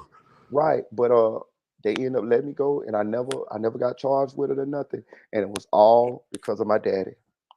But let me tell you this, bro. Like, let me go back to the hospital. What happened with you? You almost OD. Yeah, yeah, You know what I'm saying? Because it Oh happens. no, ain't no almost. He did Yeah, OD. yeah. You yeah. because you was out, my nigga. You OD because that's the risk of that type of shit. Keeping that shit in there, and then you trying not to put your saliva over there. You trying to, you know what I'm saying? But it don't matter what. When you pull them out, they getting tighter and tighter on that plastic. You know what I'm saying? Because they just in your mouth. Oh no, I ain't had mine in no plastic. I had mine straight in. Oh Yeah, no, no, we I was all plastic up in. out here. Like Yeah, yeah, you put it in a little zip. You put it in the corner. You twist it. Then you yeah, burn the end, and then we keep them in the mouth like that. yeah, Oh, you definitely. Ew. yeah, Yeah. yeah. Oh, I didn't I'm know you sorry. was I'm a OD. fucking germaphobe. Ew. How you gonna smoke some slobby crack? Well, I ain't no in hell. well, listen. Well, listen, Sloppy crack is listen, hilarious. listen, Ain't no way in listen, fucking Nigga, I hell. don't know what listen, that I'm listen, nigga. sorry. That ain't how That's big how nigga you. got That just swole, lets bro. you know how bad that how down bad these fucking Oh crackheads be. They no, will hmm smoke some you gotta slobby put that fucking hmm thing. crack. Ew. hmm Oh You god. gotta put I that in want to fucking yeah. you gotta put that in the corner of the zippy. You twist the little, Oh. Yeah. you put the little knot in it, and then you take it off, and then you got your shit all in the plastic. But even in the plastic, by having it in for so long, you still got you know what I'm saying. So you're still hmm getting because you could taste it because you'll be like, damn. Yeah, you can taste it. That Yeah, shit nasty you as fuck taste that too. shit. You be like, and then you gotta. So what I used to do is I'd be like, fuck it, I'm leaving. I go back where I go. I take them out and I redo them. Hmm You know what I'm saying? Because it was like I've been having them. You know what I'm saying? Like somebody ain't motherfuckers ain't coming through. You know what I'm saying? So you just out there, but you still got that shit in your mouth, bro. Like that shit. Hell no, I didn't know y'all niggas did it like that out there. Hell That's yeah, Orlando, listen, right? listen, listen. We used to be higher than a motherfucker on that shit. We would Yeah, man, nigga. listen, bro. And listen, your mouth be dry as fuck. You be trying to spit. You be trying not to swallow the spit in your mouth, but that shit still be getting in your Bro, motherfucking y'all system niggas, y'all young niggas was getting high, bro. like a motherfucker, dog. Like, Damn. bro, we did that shit for years, bro. Like that's why I say I look Oh, back. you got a plastic up. Bro, listen. I look back on that shit. I was like, what the fuck was we doing? Like, you get what I'm saying? Yeah, Like, what the fuck was we doing? yeah, Like that. Mm-mm. we was out that bitch looking like Quando, Rondo, skinny, all type of shit. Yeah, and Hell not yeah. You know and what I'm not even saying? knowing, but you nigga, you just a walking, you walking zombie. A Like, zombie, a yeah, fucking zombie, bro. yeah, And guess, and of course, how did I learn how to do that? From the other motherfuckers, like watching my other people do it. You get what I'm saying? man, Mm-hmm. nigga, no, you have to plastic. You don't Right. plastic, nigga, your teeth gonna get off. That's like, you know what I'm saying? Like, That listen, and if it is good cocaine, that oh, shit it's a wrap. motherfucker that shit motherfucking eat up your motherfucking gums Gums and your and you teeth. got That's what I'm saying, man, yeah. Hell yeah. man. No, Plenty of times I used to spit out pieces of my like my jaw, like it'll burn the yeah, inside of your yeah. jaw. Like it'll be Your like jaw dead start burning and shit. right. It'll be like dead skin. I'll be like, But I'm yeah, doing all this through plastic though. yeah, You doing it regular. straight I've regular. never in my life heard that, bro. Like that. Damn, I ain't know Yeah. that, my nigga. Straight regular. Yeah. Yeah, that's Gum line. crazy. You gotta put damn, Yeah, gum line. Hell damn. yeah. Yeah, Shit, that shit sometimes we used fuck to you up, swallow. nigga. You be numb early. I know you was numb in 15 minutes. Yeah, listen, sometimes we'll swallow it and the police come. Sometimes you'll swallow it right. And if you swallow it, it'll make you want to throw up. And we'll throw it up and and pick the crack out the goddamn Yeah, throw up and but serve it. guess what? When we do that, Oh God. no, Oh, listen. I'm sorry. No, Mhm. Tanil, listen. When we did that, we at least had plastic in there, so you could just pick it up with the plastic, wash it off under the water, go to I the trash. know. You know what I'm I saying? know. That's why it's so fucking disgusting. Oh my God. This real life though. Real Ew. life. This ain't Ew, no I'm cap. sorry. I just don't do I germs know and shit exactly what like That's that why, mean that talking about. and You know what bodily I'm saying? fluids and shit. that's why I be Ew. trying to. That's why I be Nah, trying to real tell life. Chanel. I done lived it, bro. That's why I say I'm out the streets. God damn it, I'm out that motherfucker. Hey, bro, I Oh got an idea God. for I got an idea for you, bro. What You need to make a segment on your page called "Story Time with Marita Boy," I'm and telling you, then I For got. real. and then pop these stories off I'm so telling niggas you. can understand. You know what I'm Yeah, saying? I got a bunch of them, bro. Yeah, nigga, you start that shit on there. You know what I'm saying? So, cause nigga, you giving these stories away for free right now. I ain't gonna lie. This shit, but I understand them because I know you're not lying. I Yeah, know I'm you're not telling capping. you. But damn, I can't believe y'all niggas put them bitches in like that, bro. Like Yeah, I was living reckless, bro. Just listen. straight raw dog and crack. I can't believe I'm that telling you. shit. I'm telling you. I'm telling you. I'm telling you. Now it's kind of like it's kind of nowadays. It's kind of like not done no more. You know what I mean? I think we kind of was the last generation that did it. But yeah, it was. And I'm gonna say this. I wasn't nothing special. Like I'm talking about. Like it was hundreds of people doing this shit. You get what I'm saying? Like at my age, like I was just one of many. You get what I'm saying? Like you get what I'm saying? Man, Now, Everybody. I've never heard of it without any barrier in between, put it never that Yeah, in way. my life. This is Whether new to it me. be yeah, wax paper with the or the little small baggies or just plastic Yeah. wrap, hmm whatever. hmm Because, like I said, I'm not in the street, but I'm hmm street adjacent. I done sat in the trap with a boyfriend and watched this shit go down many a night. I've never heard of nobody doing that shit like that before. I'm telling you, we did Hey, that bro, shit. I got I'm my gonna say, 43 years, bro. This is and I've done a lot of things, bro. I got a lot of stories just like you do. But this one, I've never heard it, bro. Like, yeah.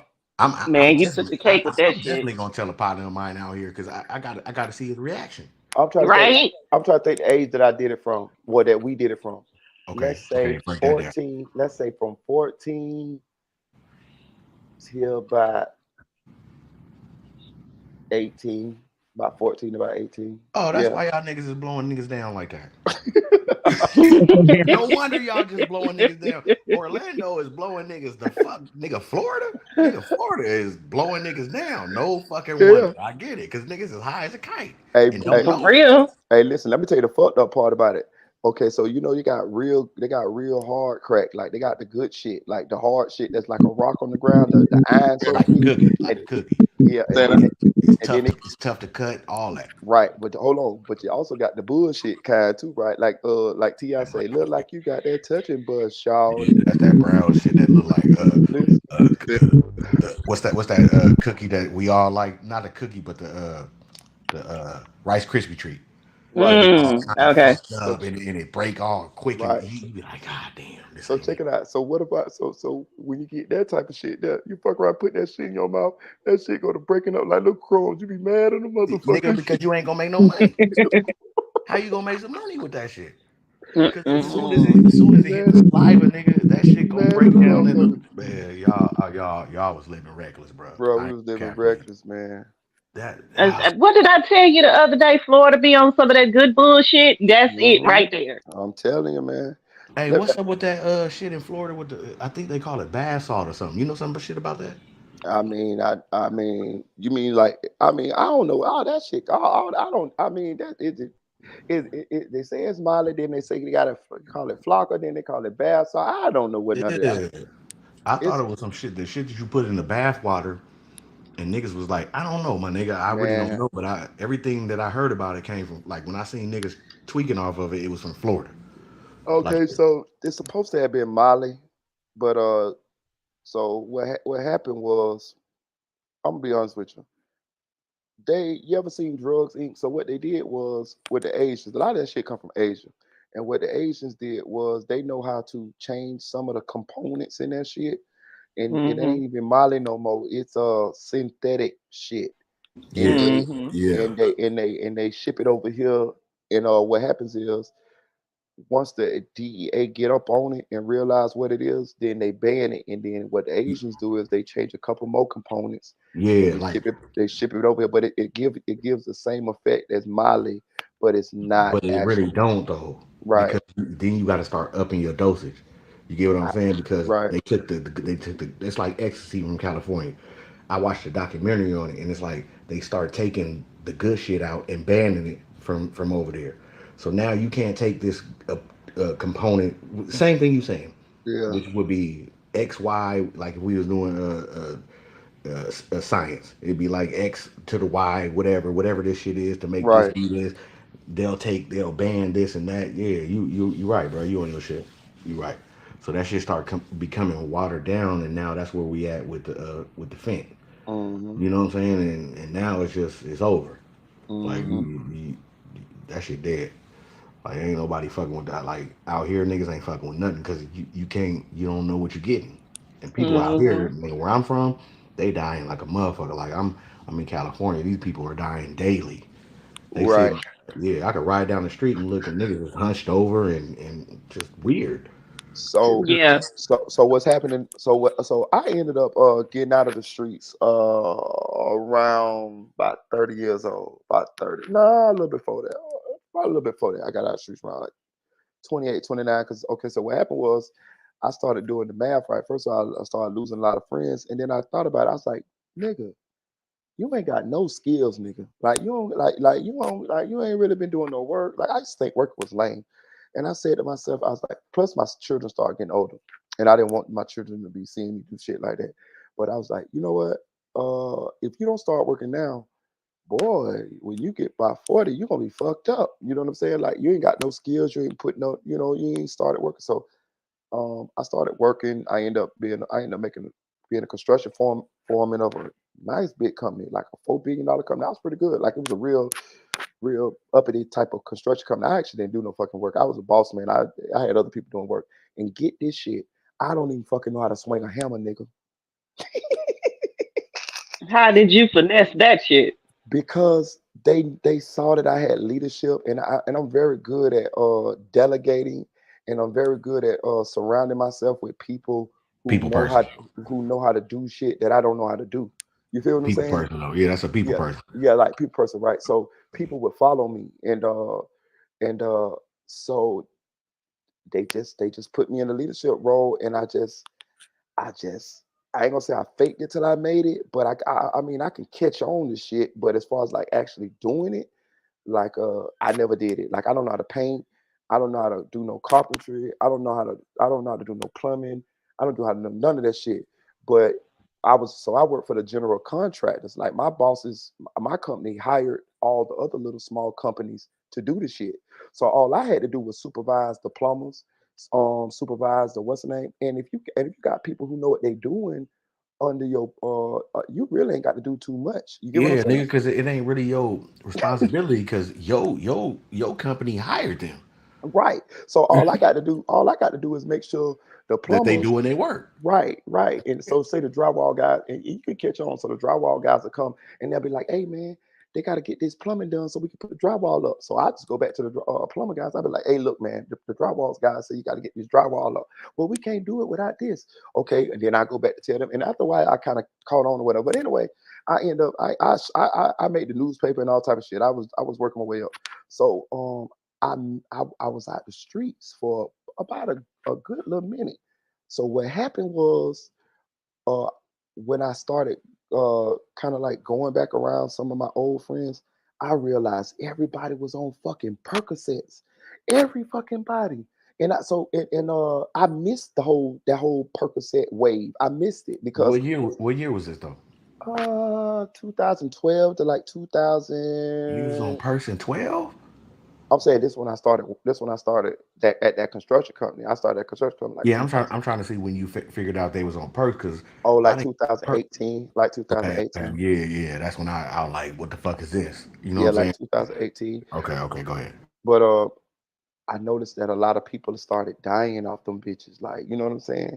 Like right now in Orlando, a lot of people are dying off of them because it's got that fentanyl shit in it, and it's a big thing. Like it's an epidemic. It's an epidemic in from what I could see. But what I'm saying is I never did a perk in my life, and I never did one probably because I was out of the loop. You get what I'm saying? Right. Mhm. So Them I motherfuckers, them motherfuckers, like when them motherfuckers say perk 30, I watched a documentary on YouTube. A perk 30, there's no such thing as a perk 30. stop It, it. it, it's, I promise to God, I'm gonna send you the link. It's never been made. So when they say a perk 30 and you see that little blue pill with that M on it, that is fent. There's no such thing. The what is it, the drug enforcement aid, the D, what is it that they make, the DEA. whatever it is, but who makes No, the, not the DEA. yeah, The FDA. there we go. Who makes the drugs? Put a statement out on this documentary saying that we have never made a Percocet 30 because they go from 0.2 to 0.5. Like they keep them in low doses. They got tens, and 10 they, is the Five, highest it 10, go. 10 to that's 5. it, nigga. After 10, it's cap. Yeah. That's Okay, when I heard the song Perk 30 because I had trained to be a pharmacy technician. I ever never worked a day as a pharmacy technician, but I got my certification for it. And when I heard about it, I was like, what the fuck is a Perk 30? Because I've never heard of that. So you y'all can't That's make telling that. me, so y'all that's telling me not it ain't no something that's such in thing. existence. So They y'all do not telling me, exist. so y'all They telling don't. me it's no such thing as a perk 30? I promise. Listen, Marita boy, I got my right hand up right now, my nigga. I ain't gonna cap to you. Do you know how many I of my know. partners that I have heard say they own a perk 30? Okay then. Yeah. So that is a fent pill. Those are the things that you watch on the news where they got a bunch of blue pills with an M on it with a So they circle could be around it. dying from them shits. No, that's what they doing. That's what's going on because just like you don't know that it's not a such thing as a perk 30, they don't know that. They thinking cool, I Wow. can get the because they go by tens, man. But if you get a lower dosage, they go by 0.2, 0.5, and 7 and shit like that. Like they keep that low because they don't want a nigga sitting on the corner, hunched over, you know what I'm saying, looking goofy. Now, the Wow. only way you gonna get a perk 10 from the doctor or something is if you break your leg, you got back problems. They'll Y'all uh, took the say it again. Huh? y'all took a lower tab. I ain't never took none of that shit either. Yeah, I don't know about that. Percocet down there like it's not as intense as a lower tab, but it's the same, that hydrocodone effect. Mhm. Basically, it ain't nothing to it. It's intense type shit. It's just more intense than the lower tab. Yeah, that's what that Yeah. was. It's all basically the same. It's just a different formulation of the active ingredient. I just So missed. they all have hydrocodone as the active ingredient as far as the narcotic, Yeah. but some of them might have different levels of Tylenol, different levels of what is it, ibuprofen, because you can get them with ibuprofen in them too versus the Tylenol. Um, Oh, it's just it's a lot of different combinations, and it also depends on which drug company is making them as to what they're called. I just missed that whole train because I was working. So when I went back through the hood, I'm talking about everybody was on them bitches, right? And then I used to see the little opioid commercials, and I talk some little shit. I'd be like, bro, y'all on that shit? They be like, yeah, yeah, but we don't need perks. Even the girls, they be like, yeah, we don't need perks, buddy. I like, yeah, I'm good. You know what I'm saying? I never did one, but I'm saying if I would have had still been in the streets, I most likely would have because of peer pressure. But what I'm saying, I never did one because I was working. But a lot of my partners that OD even now, even still, I got a partner. He wasn't even in the streets at all, and his family tried to cover it up and said he had a heart attack. But when it came out, he OD'd on perks. Yeah, yeah. So it's no such thing as a perk 30. Ooh, wow! Not I at gotta all, tell bro. my partners, boy, y'all niggas better Yeah, slow down. like when you see this documentary, it's gonna blow your mind because I got a nephew that's on Percocets. Right. We working with him. You know what I'm saying? Like my family, we working with him, and he he get the shakes, like all type of shit. You know what I'm saying? And it's fucked up because the family we know is fentanyl. Yeah. He does too because I talked to him. He said, "Yeah, I understand, but he's addicted to like it's a difference between being addicted to the Percocet that you get from the doctor. Oh, That's really? different. But then when you addicted to another substance where you think it's something, man, the nigga look okay. So if I'm talking to you, I'll be like, "Read boy." Yeah. When I'm on the phone with him, he'll be like, "I'm sorry, Unc, I love you," and I'll be Wow. like, and I'm talking to him like, "What?" Because I can't really hear him. You know what I'm saying? He be like, Yeah. "I said I love you." It sounds like when you do the video when you play it slower. Yeah. Man, Hmm. yeah, and that shit it break my heart. But like Look, when he to us, we know what's going on, but we can't force him to go to a rehab because you gotta want to. You gotta want to. Yeah. Yeah, nigga. I told him, like we all came together and said we'll pay because this shit is serious. This shit is Yeah. serious. It's a real epidemic out here, and it's fucked up. And I unfortunately have a nephew that's going through this, and it's tough for him, bro. Like I see it, Yeah. and man, I'm gonna tell you this, bro, and I'm gonna pass the mic. Yeah. He told me, bro, when he be getting the shakes and shit, if he don't have no pill, he keeps a little corner one and he licks it until he can get his just to, you know what I'm saying? Like that's how Damn. much he's addicted. Damn. Like I told him he was addicted. He said, I understand, huh? I said, well, what we gonna do about it?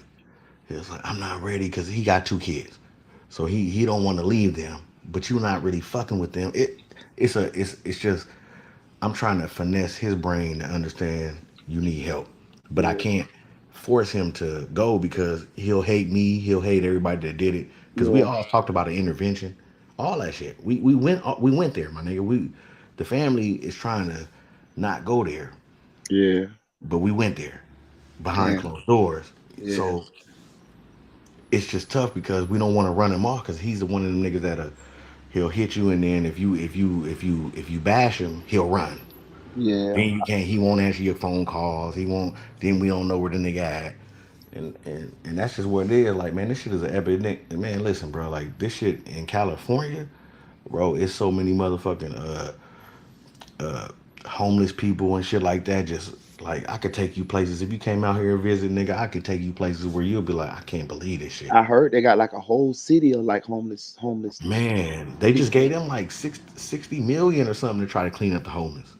You know Damn. what I'm saying? Because it's so fucking bad out here because people was on this shit that they came up on. Like a lot of people came up on out here in California, ecstasy and Percocets, but now those are now fake.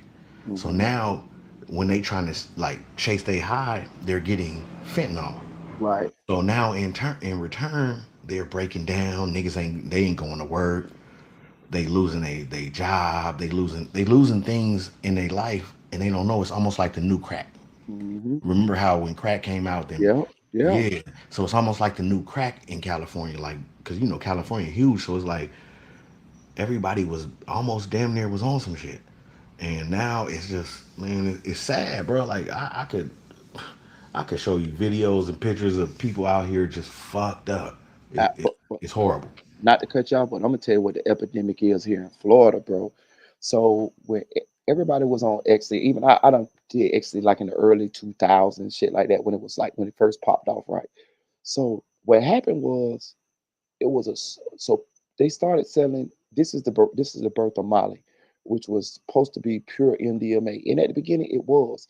And the difference was a lot of times I ain't gonna say a lot of times, but sometimes you would get bad ecstasy pills, and it would make you feel bad. I don't know exactly what was in them, but they was pretty much fake ecstasy pills, and they You be would make you throwing up and all kind of shit. right. It make You your be heart mad at the nigga that gave them to you. You right, want your money back and all that extra shit. heartbeat fast, all type of shit. Feel All like you're that, gonna all die, that. all type of shit. But Yeah, you got to ride. But when you get a bad acid pill, you already ingested it, so you got to ride that out. You got to drink you some milk or whatever the that's fuck, tough. and you be fucked up. So Yeah, they started coming out with the powder form of MDMA, and what you could do was you could regulate your high. You could take a little bit of it, and if you didn't like how most of the time you'd be okay. But if you didn't like how if it made you feel, you wouldn't feel bad for maybe a couple minutes, and nigga you'd be used to good. lick your finger, tap it, and then put it on your Right. tongue. And then you be all right. Then You'll when be you all ain't feeling, I know what you're saying. Go ahead. right. So what end up so that shit turned into uh at first it was pure MDMA, but as somewhere along the lines they started uh mixing putting substituting meth for it. You see what I'm saying? Giving people meth for fucking Okay. and telling Yeah. them that it was MDMA, right? So God. what's done happened now is and I noticed this too. So and that's when Molly was popular. Young Boy and Juice World got the song talking about Molly, Trinidad James, Molly, drop pop the Molly, I'm sweating, all this shit. Future. Future, You know. right, You know. Okay. right. So Molly was popular. So what I noticed, what I and this happened around the same time when I was working too. So when I did come back around the hood, I noticed this as well. People were selling Molly. I wasn't in the streets at all. I hadn't got all the way out the streets. So my partners that were sitting in the streets, I noticed it was a two groups. It was a group that was selling Molly, and then it was a group that was doing the Molly. The group that was selling the Molly was doing great. They got these guys was poor as fuck when I left the streets. Now they got nice cars, they got rims, they dressing nice. And then it was another group of my homeboys. They fucking look like crackheads, right? They fucking look bad, and they buying the Molly, right? So I was like, damn. So what happened was the group that saw what Molly was doing to people, they stopped selling it. They stopped using it and started selling it. And then the other group was the people who got addicted to it and started doing it right. So this what happened. They stopped just popping the Molly and they started smoking the Molly. They started. I seen them. They would. I used to be on the block with them, and I used to watch. And I used to come through like on Fridays. Like I come through on Fridays, have me some beer, and I sit out there and talk with them and stuff like that. And then after I drink my beer, I'm going home because I'm a working man. So, but I got a chance to see what was going on. So they would take us a Swisher Sweet blunt, right? They would bust it down, right? And they would leave half of the tobacco in there, and then they would sprinkle it with the fucking meth. But they thought it was Molly, but it was meth. And they would smoke it, and they would smoke it. And for some reason, it had a worse effect on them than if they just popped it. Maybe it's the smoke going into the brain or whatever, whatever. That's And exactly what it is. and What and did it, they call that though? uh, Is that a woolly? it's not a woolly, but it's like a woolly. But what is a woolly? Because I A know woolly Florida is say a woolly. woolly is cocaine with weed. Okay, Uh, continue your story. I just want to go ahead. right. And in Florida they call it bunking. Trick Daddy was big on that. He'll put Yeah, that's oh what yeah, that's where I heard that from. That's why right, I asked. right. My brother that got killed, he used to do that. You know what I'm saying? But these motherfuckers, they ain't even putting no weed in the motherfucker. They put in tobacco in the leftover tobacco from the blunt, and then they'll sprinkle it with motherfucking Molly, and they'll smoke it. And I'm gonna tell you the telltale signs of it. They go to talking real fast. They go to talking really, really fast. They go to moving twitchy, and all type of shit. And they go to looking skinny and looking bad. It's the same effects as crack. And now in Yes, Florida, you really don't got crackheads like that no more. I'm telling you, the crackheads are on Molly. So I'm really, telling really, really meth. really meth. It's really Yes, meth, right? yeah, But they're addicted to it. yeah, Um, yeah. Meth is really addicting. We went through that same a little era, but now I think they on the fentanyl now. I don't know if that's the same as you know what I'm saying. You know how it go. It go the good shit, the bad shit, the worst shit, mhm. and then they always got a name for it. You know what I'm saying? So So I'm not sure, but go ahead. so what happened was is because my mama, she was on crack, and I saw it. I'm an '80s baby, so I saw what happened. It was a popular thing at one point, and then people started realizing the effects of it once it got about 10 years into the crack era, and that's the same thing that happened with the Molly era. It was a party drug. It was popular at one point, but now the Molly heads are crackheads. Like the old crackheads, Yeah, they gone, they dead, the or they ecstasy or they people are the same thing, same right, way. right, Yeah. exactly. So that's what's going on. That's what's going on now. If it is Molly or meth and it's perks or Yes. fentanyl, Yeah. that's what's going on now. You know what I Yeah. mean? The same thing out here. It's like I don't know about the Molly. I think the Molly they don't say Molly. It's either meth or Finny. Like Oh, nobody even says ecstasy. Nobody even says none of that. They just get this. Like you can look on the news, bro. You gonna see them pills. They got the blue 30 on it with the square. It's been on every news site, and those are the things that's fucking the generation up. Like they thinking they getting something that has never been made. There's no such thing as a perk 30. right. I'm standing on it like that. That I seen that from a news documentary. You know what I'm saying? Chanel just backed me up on that. It only go to 10. I promise you, boy, I'm gonna spread the word because I still got partners that do that shit. I'm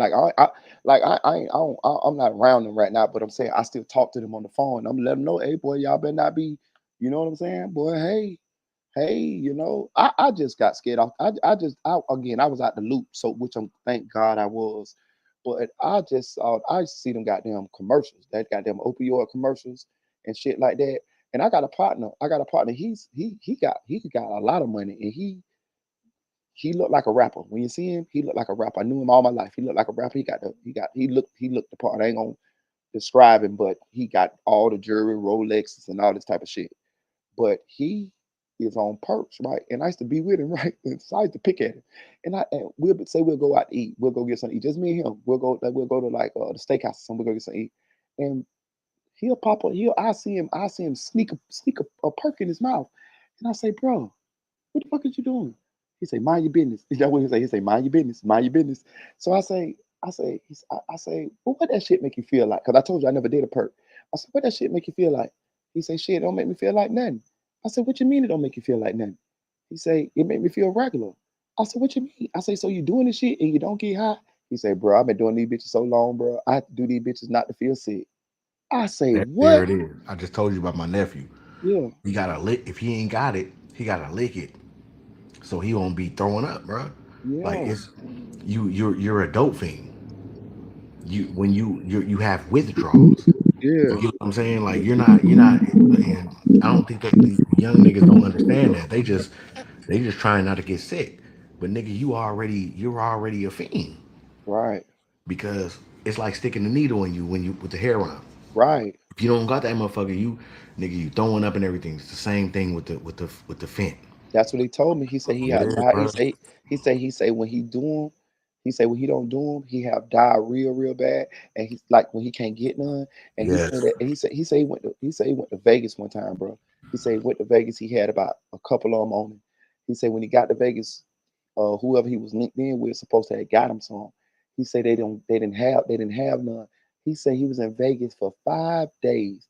He said all five. He said 4 of the days he stayed in the hotel room, couldn't come out. He had the runs, all type of shit. He had the shakes. He said on the fifth day, the dude, whoever he was linking out there with, ended up getting them for him.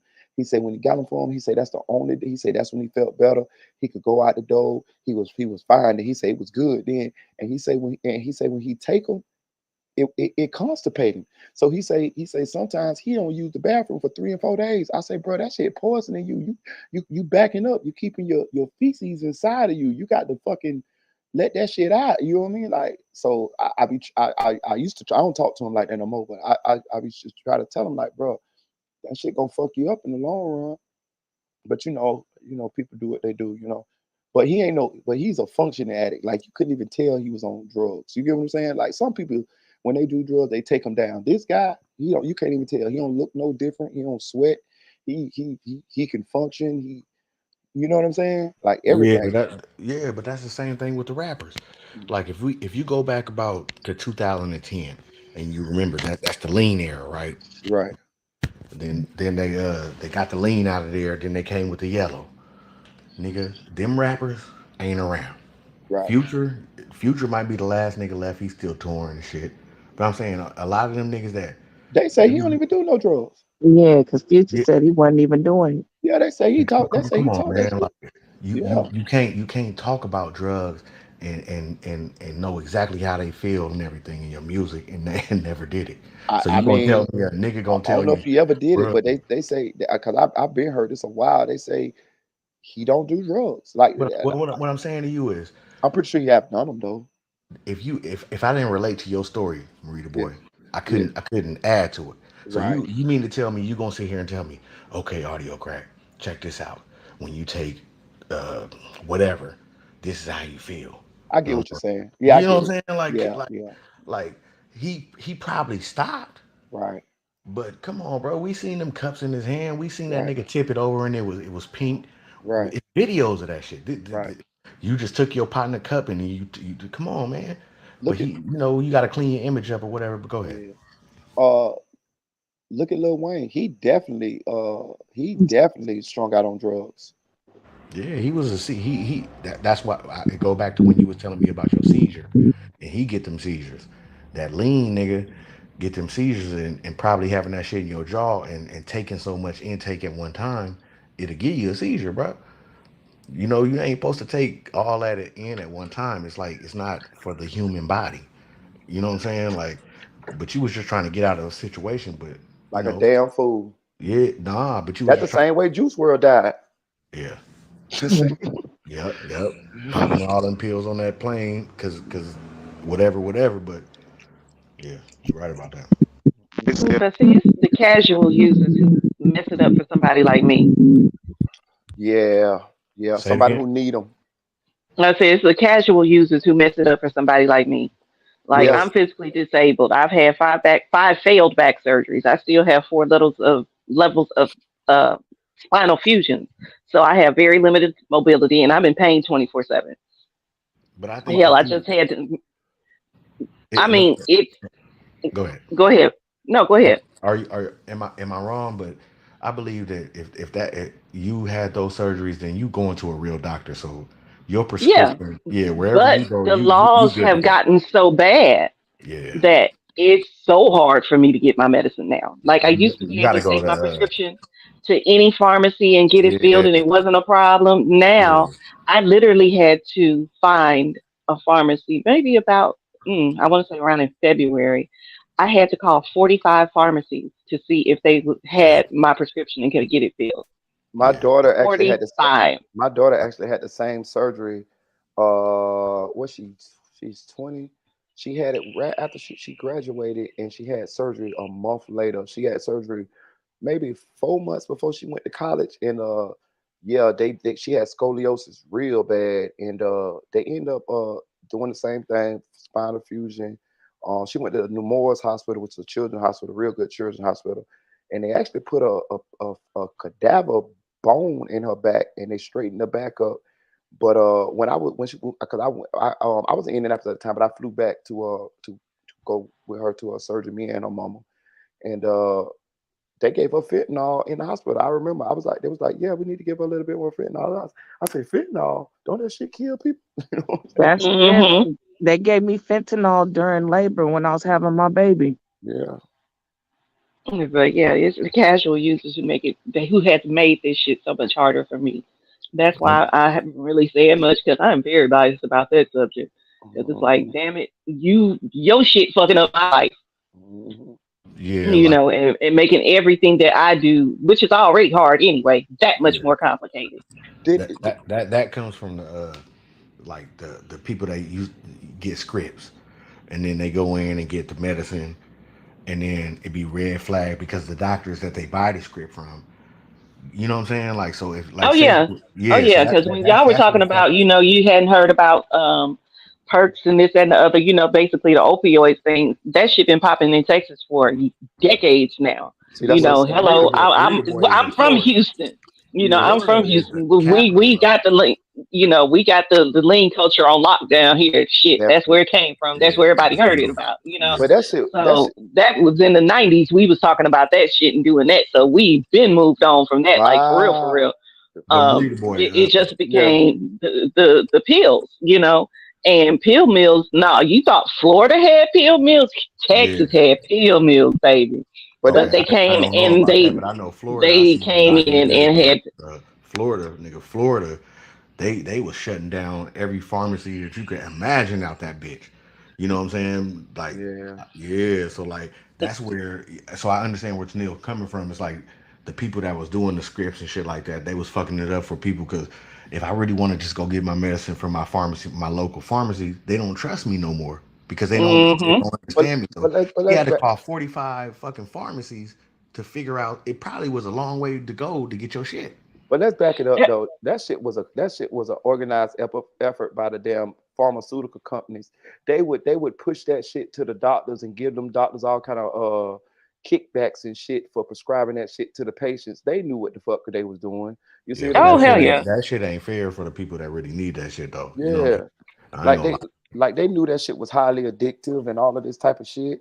Yeah. If you ever go to your doctor and your doctor trying to push a certain medication on you, you best believe that pharmaceutical company done gave him some type of incentives in order to push that shit. To push that shit, you know what I'm saying? Oh, I think Nah, you should. some people really need that shit though. I mean, they Like if need you it. They like if you need had surgeries and shit like that, like some people really need the medicine. right, It's the right. motherfuckers that trying to make the money off of it. And I ain't trying to disrespect them or no shit like that, but like I understand where she coming from. Where, like that shit fucks it up for the people because I'm of age now, so I need my medicine. Like Yes. you know what I'm saying. So like I get it now. Before I Mhm. didn't understand, but now I'm like shit. If I need to go get my medicine and I can't get it, Yeah, they it's abuse the fucked up. system. Yeah, they That's abuse the fucked up. system. Mhm. Now I gotta drive all the Mhm. way 45 minutes to get my medicine, and then if I don't get there in a certain time, it might be gone because they only got three Yeah. or four. They only got 3 or 4 containers, so I got to be there early in the morning, sitting there, hop in, get in line.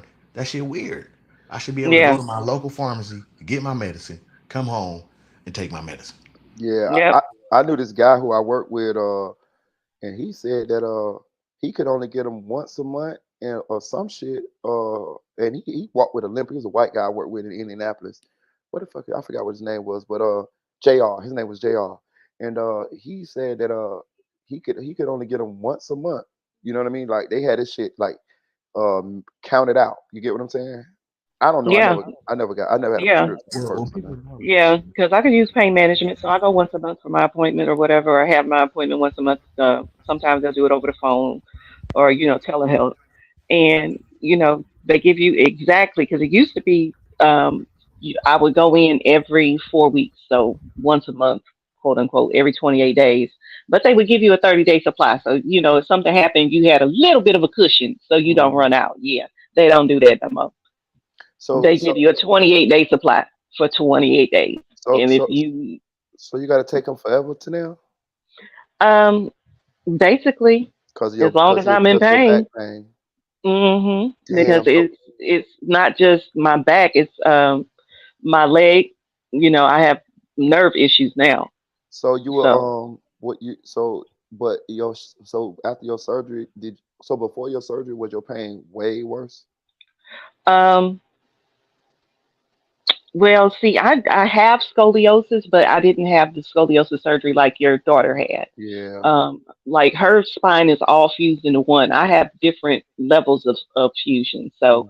it's certain segments of my spine that are fused together with like gaps in between. Mhm. And that's because I had MRSA, MRSA, which Mhm. is a Infection. bacterial Right. infection. Yeah, Right. and it set up infection in my spine. So That as could I have would killed have you. one You could have surgery, died from yeah, that shit. yeah. Actually, I'm in like the lucky 20% of people who had it as bad as I did that survived. Mhm. Um, that's when the other day when I said I wasn't supposed to make it to see 33, so I'm Mhm. glad to be 43. Yeah, they told Mhm. me like about 3 months before my 33rd birthday that I wouldn't live to see it. Damn. That's salute to So that. I'm just blessed to be here.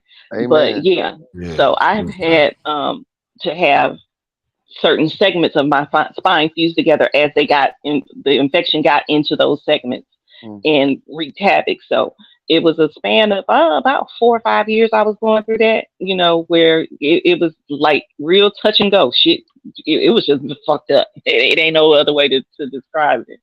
But I was fine with my scoliosis before then. It was like the surgeries and shit started making my back have more and more of a curve. Mhm. I haven't had a back surgery since 2014. Yeah, 14. But since then, the curvature has gotten worse and worse. Now, I could go and have the same type of surgery your daughter had, but I just really don't want to. Because, for one, with everything else that I have going on, it's not a guarantee that it's Yeah. going to solve anything. Yeah. And that surgery, that recovery is brutal I was for a gonna tell you. kid. I was gonna tell you. My baby was in so much pain. I felt so bad. I got a video of her crying, crying on the operating table.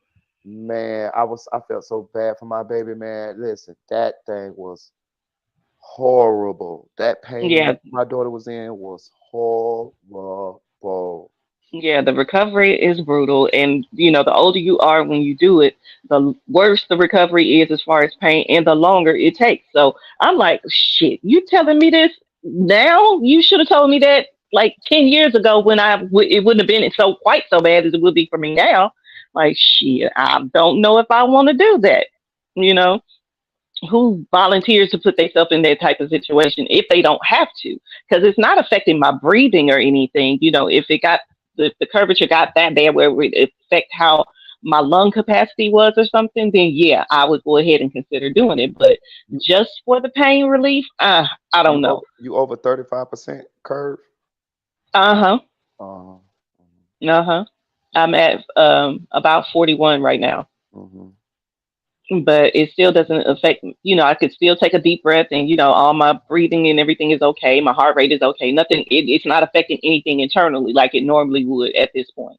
Mm-hmm. But, you know, the pain from it is excruciating, you know, because shit, even just your walking gait, when you curved over, my curve makes me curve to the right. My left leg and my right leg aren't even anymore. So it throws off your whole balance of how you walk. And that has caused me to develop sciatica. So shit, that Yeah, sciatica pain. Oh, if you ain't never had it, God bless you, and I hope you never yeah, feel that shit. that sciatic nerve. Yeah. Oh my God, it feel like somebody just has a red hot rod just shoved down your whole fucking leg. Mm-hmm. That's the only way I can describe it. It's just searing pain, Mm-hmm. and there's nothing that they can really do to fix it. You know, even if I have the surgery for my scoliosis, that sciatic pain, there's really no guarantee that that's going to solve that. You know what I mean? So that's why I'm like, why would I put myself through having that type of surgery again, not having a guaranteed outcome of pain relief? So yeah, chances are I'll be on some type of pain relief for the rest of my life, but I'm okay with that because according to the doctors, I'm not supposed to be here anyway, you know, Right, but right. Damn, um, that's a blessing though. But you know, but according to God, you is. oh yeah, obviously I had a bigger purpose, you know, Mm-hmm. but it has made it really hard lately dealing with pain management, pharmacies, all of that, you know. I literally looked up and found a pharmacy that's not too far from my house. That was like number 46 call to find my medicine because my pain management had a pharmacy attached to it or in conjunction with it. So pain management on the second floor, pharmacy on the third floor, knock it all out in one day and go on about my business. So But I mean, because I just want to understand this. So what y'all saying is y'all can't find a pharmacy that actually have the medicine that y'all need. well, they don't even carry opioids in most pharmacies that I know of anymore, But outside of but maybe like some low level hydrocodone shit. But but the doctor is prescribing it to you, right? hmm The doctor don't know. So the doctor don't got no place where you could go get it from.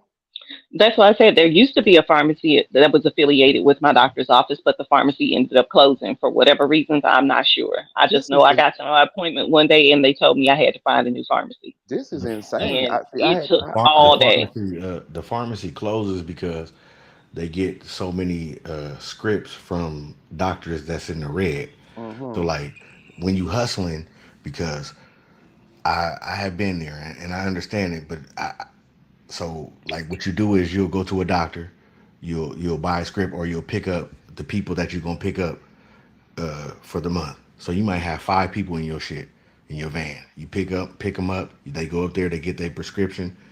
If they got the red, white, and blue card, then they got the shit. So I'm just giving you a little game. Like that's how it goes. So what Tanil was saying earlier is correct. Like the people that did that fucked it up for the people that really need the medicine. So Mm-hmm. now when you go, it's a red flag on CVS, it's a red flag on wherever you're going. Now you like, damn, I'm just trying to get my medicine. They'll tell you, yeah, we can give it to you, but it'll be like 30 days or 15 days, but you need your medicine. Mm-hmm. So now you're gonna call another place until they say, yeah, we got it. So that's where like the streets really fucked it up for the people that really need the medicine. You get what I'm saying? So Hmm. yeah, and if Because you go to you can go to your local pharmacy, but you're gonna get some what they not the real one. What's the other shit called Tanel when you get the generic.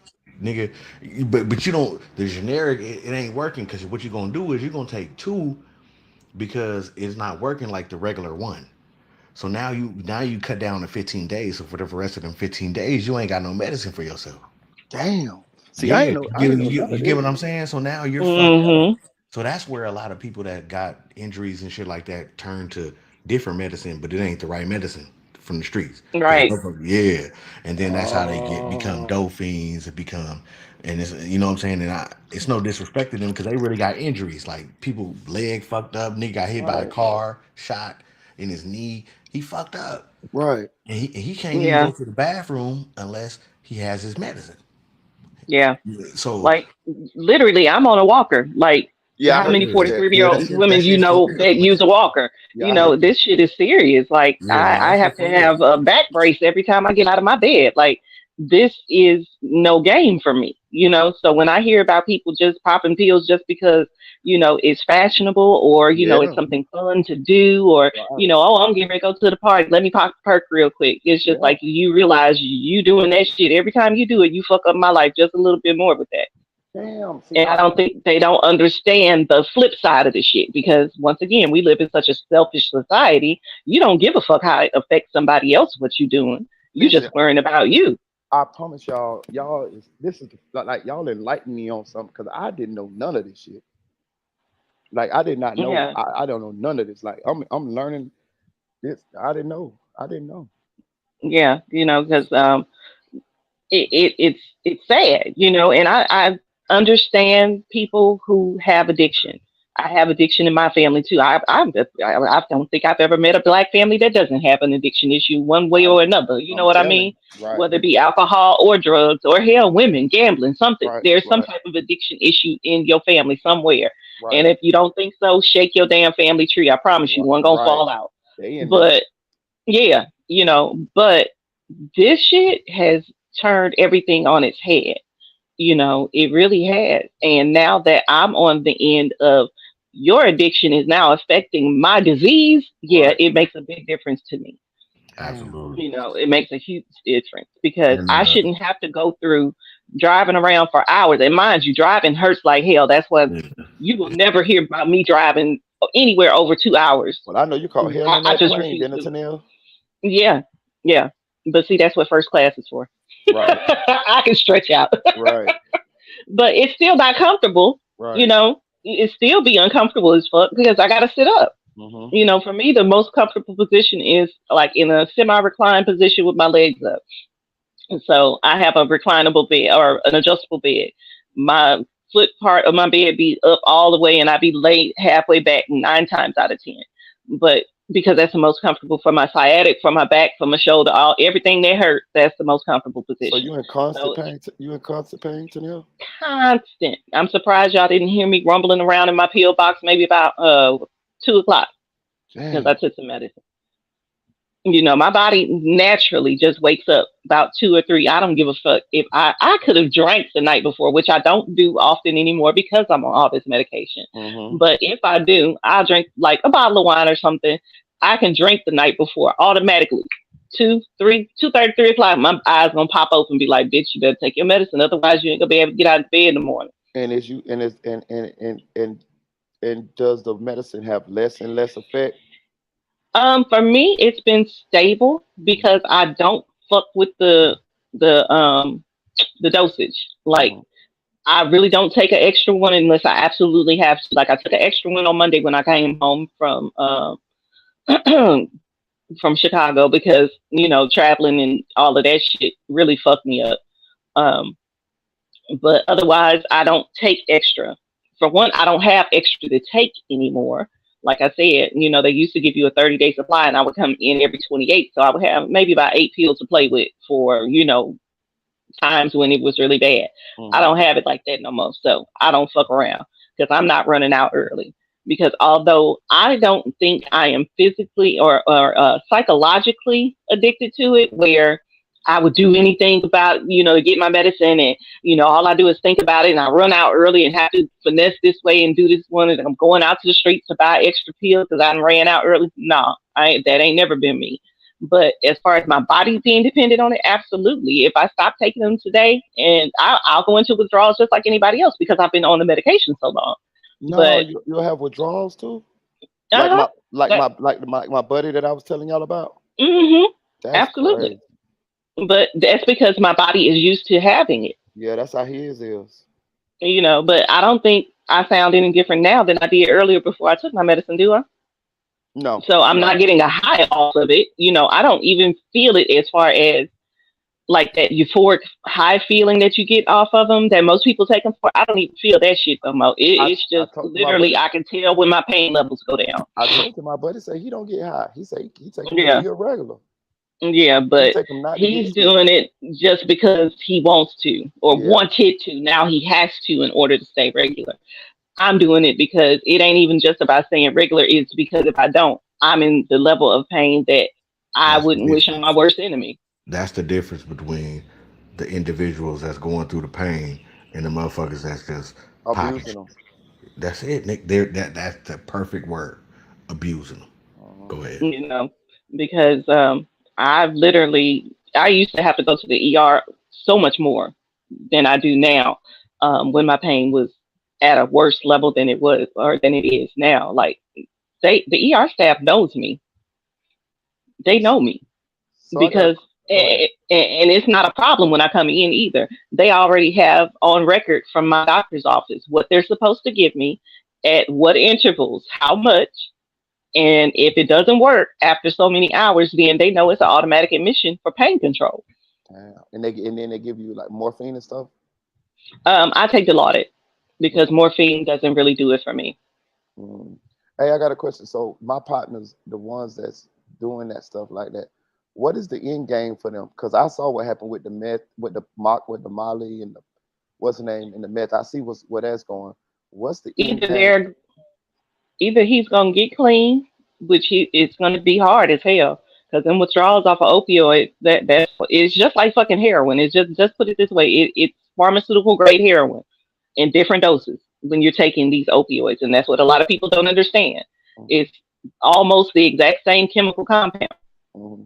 So you're gonna have to go through the pain to get to the pleasure on the other side, as far as being free of opioids. Mm-hmm. He's either gonna have to go get treatment and get off of that shit, or he gonna die from it eventually. So if he don't get treatment, he'll never be able to get off. Uh-uh. Wow. I mean, I've seen people go cold turkey, but man, after day 2 or 3 cold turkey, most people can't make it Yeah, I because think that two yeah, I three think day so. mark, that's when you really fucked up, and you gonna do anything to not feel that pain. Because like that withdrawal pain when you don't have the medicine, oh my god. So what you Because gonna I've been in do? that situation before too, where somebody stole my prescription out of my purse. I was at a party Mhm. and somebody stole my medicine. And I couldn't get a refill or whatever from my doctor's office. Now I let them know. I even made a police report about it just so that I'm covered legally and through, all my records in my doctor's office. Y'all know this is the reason why I didn't have my medicine because somebody stole it. Um, but I had to go without. And when I did, I had to go through withdrawals that I think it was about 3 weeks that, yeah, because they got Damn, damn that's near a a full long bottle off of me. that's a long Yeah. time. Yeah, they got damn near a full bottle off of me. Man, when I tell you that pain that you feel in your bones when you withdraw from that medicine, and it's like you have ants crawling all over your skin. You hot and cold at the same time. So you sweating because you hot, but you shaking because you cold. Yeah. So it's like nothing you cannot eat, you cannot sleep. Like everything is your whole world is just fucked up. So when you get to that point of withdrawal, yeah, most people give up and whatever you can do to get me through this, doc, or street pharmacist friend of mine help me. You can die I from Yeah. ended it. up, You can yeah, die you from could the die from it withdrawal. too. Yeah. hmm because your heart is beating, it's racing. You're constantly going to the bathroom. So the diarrhea is dehydrating you because you Yeah. can't really eat or drink while you're going through that shit either That's because what you my have no father said. appetite. Yeah. you know. So yeah, you be fucked up. I ended up having my doctor admit me to the hospital on about day 3 because I was like, yeah, I'm not gonna do this for a whole month. Yeah, that's not gonna work for me. Definitely. So I think I would have he did the knew same what thing was you up. did. He knew what was up, and he saw the police report and stuff. And then I had other people verify the story. He was like, "No problem. We'll put you in the hospital on pain control until you can get, your prescription again." How long did you stay So in there? about 3 weeks Yeah. until my next appointment. I And bet once you. I I got my bet. next appointment, I having bet you. medicine, I was fine. I bet you were cool for being enough rather than feel that pain, though, ain't it? Yeah, yeah, I, absolutely. I mean, I had been in the hospital for 11 months and 2 weeks straight at one point in time. So I was cool being in the hospital. Like when everybody went on lockdown during quarantine and shit, I was like, welcome to my world, motherfuckers. This is what I do every day anyway. I was built for this, you know. So it don't bother me being in the house. I'll come in the house and might not leave out again for another month because even just the process of getting up to get dressed to go somewhere. By the time I do that, I'm worn the fuck out. mm, My life revolves around my disability and my limitations, put it that way, because I am very limited physically to what I can do.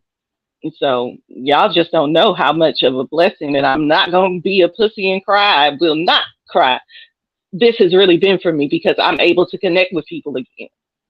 yeah, I appreciate you too, Tanel. Like, I mean, I knew part of your story. I just didn't know it this much. I know you told us little bits and pieces, but man, my heart goes out to you, man. Like, I'm sitting here just picturing all the stuff that you saying. I'm like, wow. Hey And then Yeah, y'all. it ain't been no, and it then ain't I'm been also easy, but and, and I always say I wasn't built to break, so I'm good. I'm blessed to be here, like literally blessed to be here. right, I'm thankful for every day of life, no matter what may come that day. But let's not have. How can I put it? I'd appreciate it if I didn't have to have shit be harder than what it already is, mm, because motherfuckers just want to get high and have fun. mm, So if anybody hears this and decides to get off damn drugs just for that reason alone, I would appreciate it. right. I don't think the Because motherfuckers gonna life do is it though. no, of course not. But Hey y'all, just so. But now you know. I got to get up in the morning. I Yeah, got to yeah. be I'm up gonna at knock. 7. I'm gonna get out. I'm gonna get out of here too. Yeah, I so see we ain't got too many I people got to get rocking me with some us. rest, bro. So salute to Nell, Yeah. salute Dream Salute, Dog, salute my salute you too, Same bro. to bro. you. Yeah, my bro Same to Marie you, boy. bruh. And Yeah. hey, Tanel, it's gonna get better. Yeah, I it's gonna get understand Oh better, what you're yeah. man. going We here through. for I you. know what you're going through. I Yeah. get it. Yeah. And just just keep on going. Because they Yeah. said you wasn't gonna be here at 30, what it was, 33? Yep. All right, but you here though, right? You Right. 43, right? Oh yeah. All right. Absolutely. One No, thing I we know. gonna keep pushing it. One thing I know about Salute God, to boy. y'all though. Salute to you, man. All right. Have a You good too. evening. All right. Have a Appreciate good you. one. One thing I know about God, boy, when you here, you here for a reason. When He bless you to make it through, and you still here, you here for a reason, boy. Cause boy, Absolutely. you know what I mean. Absolutely. You know what I mean. Because Look what's going on. You got what you got going on, and you still here supporting Spoon and helping Spoon and fighting for this worthy cause for these death of these two young boys. So man, listen, man, I appreciate you, Chanel. I oh appreciate. man, it's a pleasure. Like I said, it's given me a way to connect with people again Yeah, because I don't go nowhere. I don't, and when you down, people don't mess with you like that no more, and that's yeah, just crazy to me because I was always that loyal to a fault friend. Like if I got it, you got it, and if I ain't got it, I'm gonna figure out a way so you can get it. yeah. That's I've how I always am. been that one.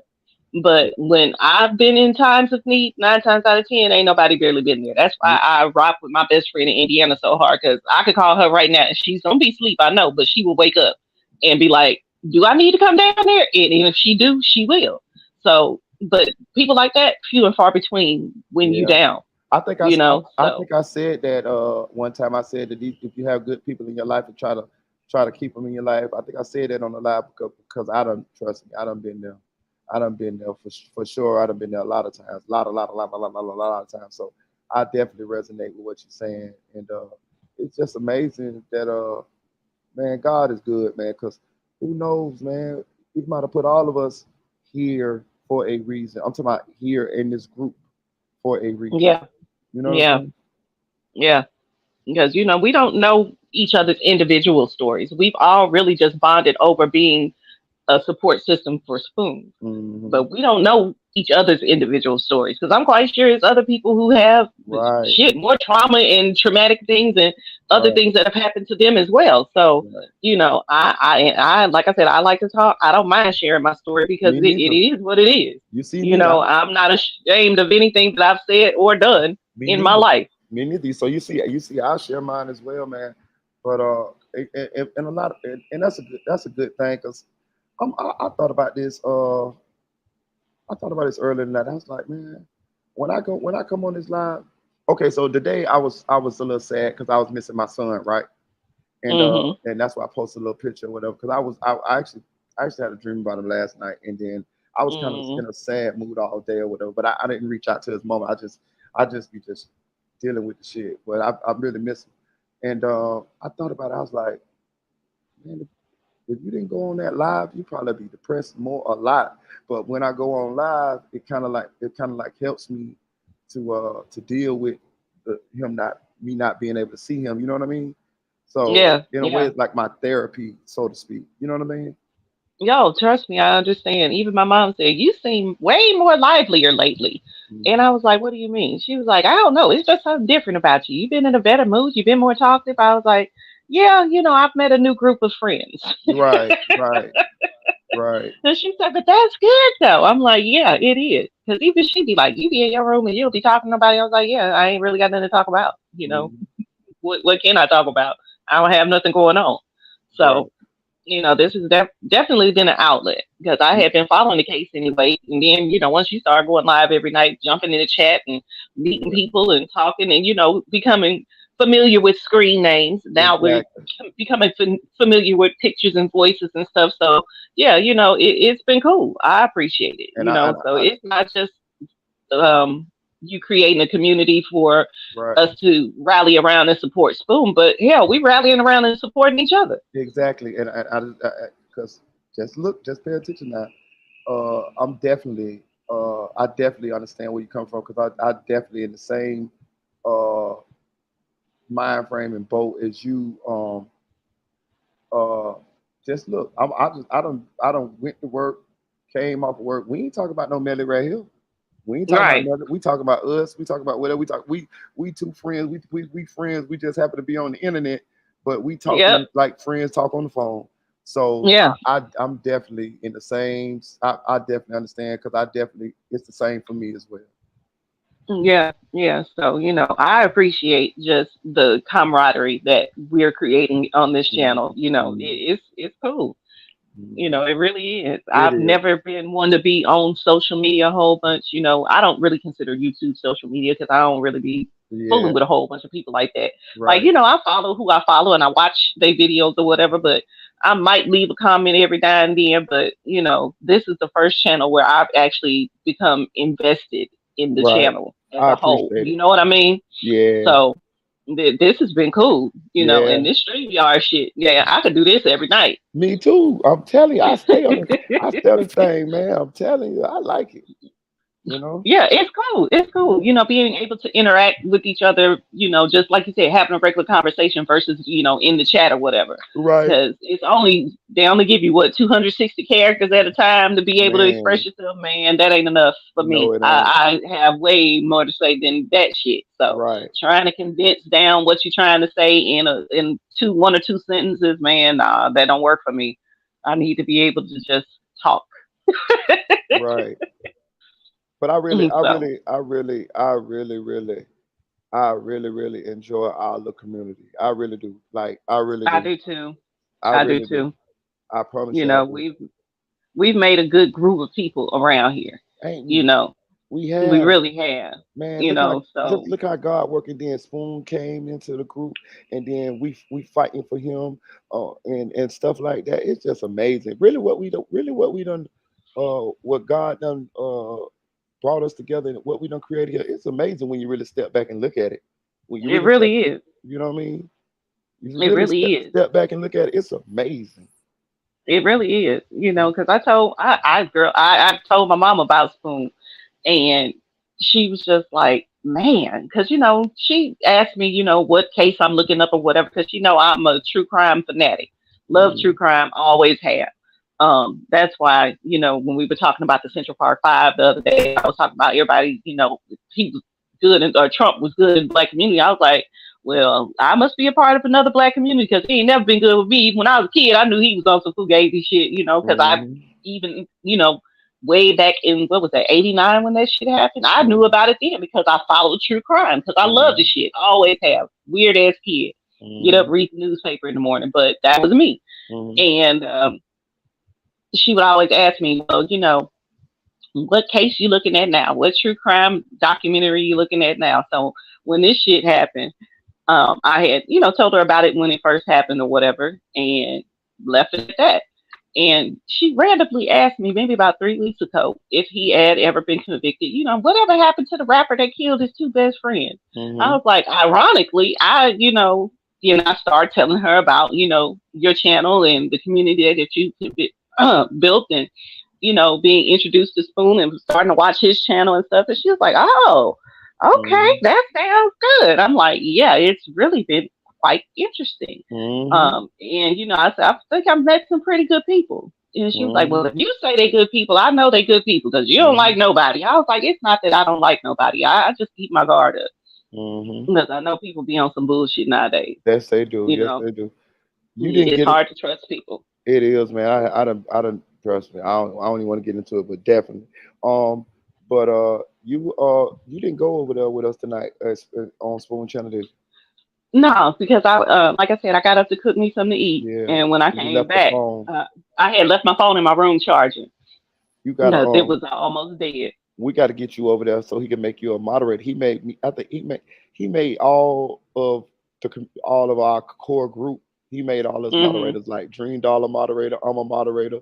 Audio Crap moderator. I think Battalion Bully a moderator too. So we got Hmm. to get him to make you a moderator. You know what I mean? Yeah. Yeah. Oh, I know when I go over there, he probably gonna do that. I had no doubt about that. Yeah, he gonna make you a Mm. moderator. So, But but yeah, I it's say all that to say this. He did that because he feel the connection too. You see what I'm saying? yeah. He know who fuck with him and who supporting him, and I'm telling you, I noticed he was doing it.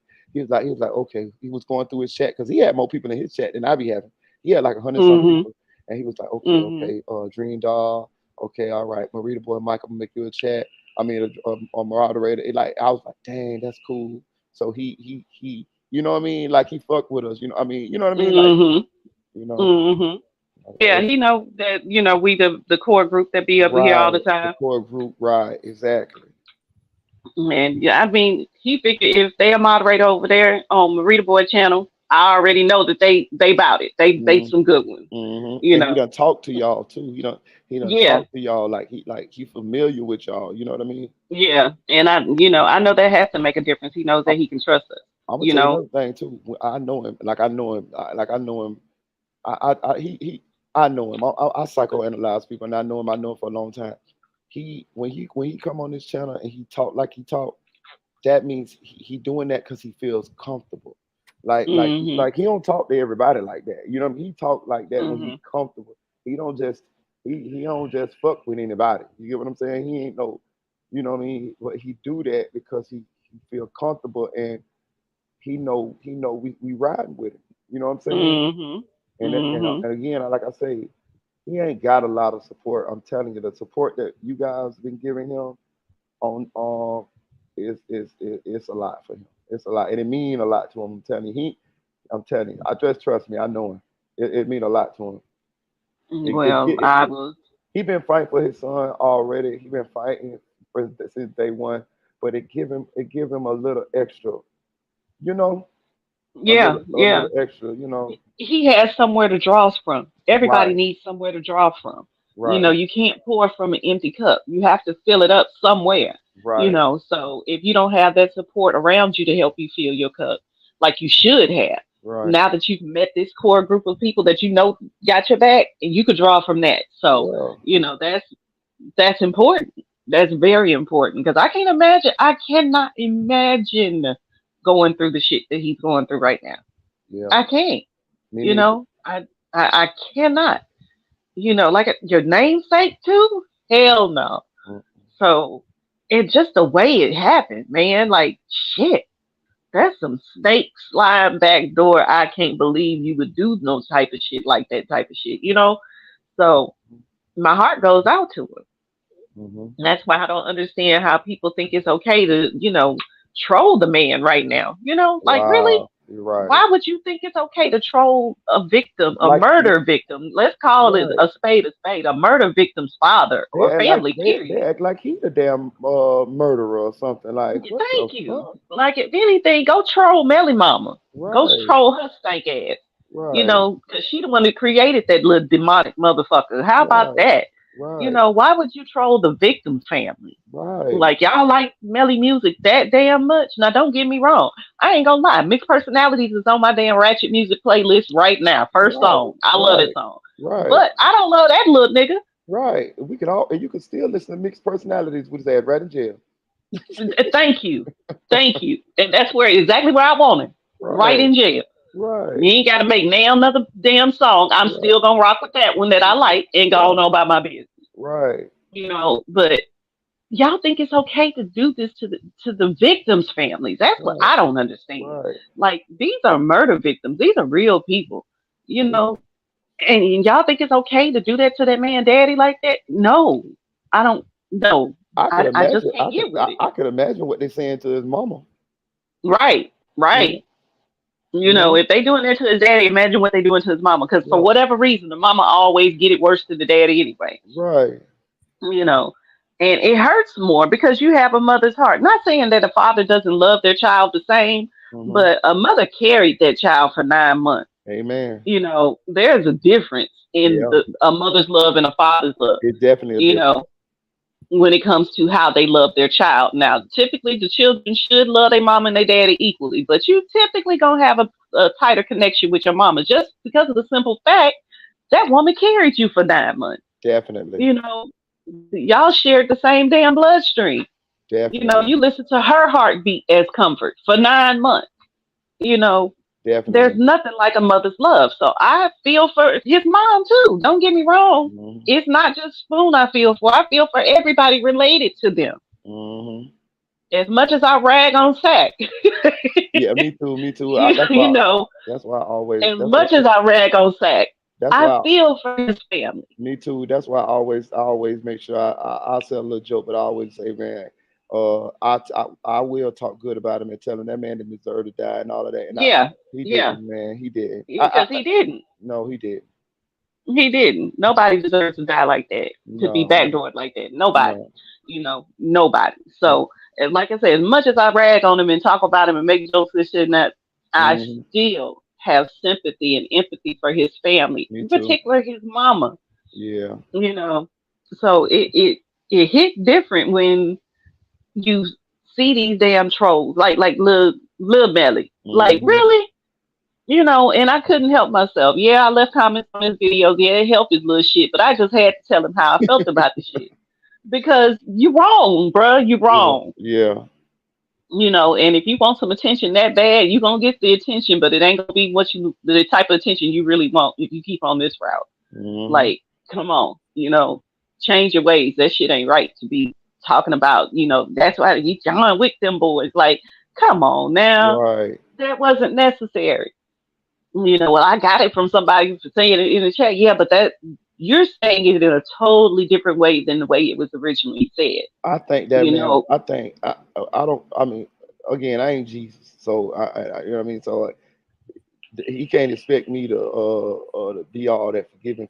But I'm gonna say this, and I really don't uh care about little Melly at all. But I'm saying this, I got a feeling he was hurt at some point in his life, and because hurt people, and yep. it's I don't know what kind of abuse or what kind of neglect or something he went through, but I tend to believe he was hurt real bad in his life, and he just lashing out to try to make somebody else feel what he felt at some point in his life. I could be wrong, but that's what I think, and I think he might be a little slow too.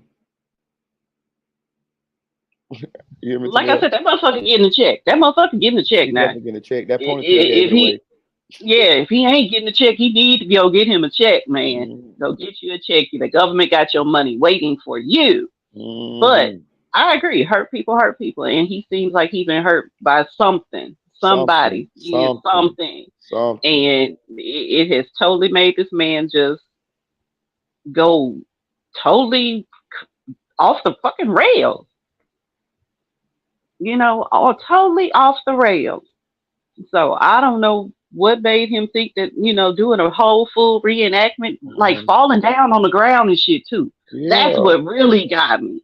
Like, nigga, really? right. And You know, he sent that for like Spoon. He was like, hey, look, Spoon, hey, Juvie, hey, look, man. I like you yeah, really like wow. yeah, yeah. He thought that shit was okay to mock a man's death. This ain't Right. no fucking movie you talking about in reenacting. You It's talking not. about real life people that you are mocking their death. Like God don't God don't honor that. You know he don't. I ain't want to say it, but you know he don't.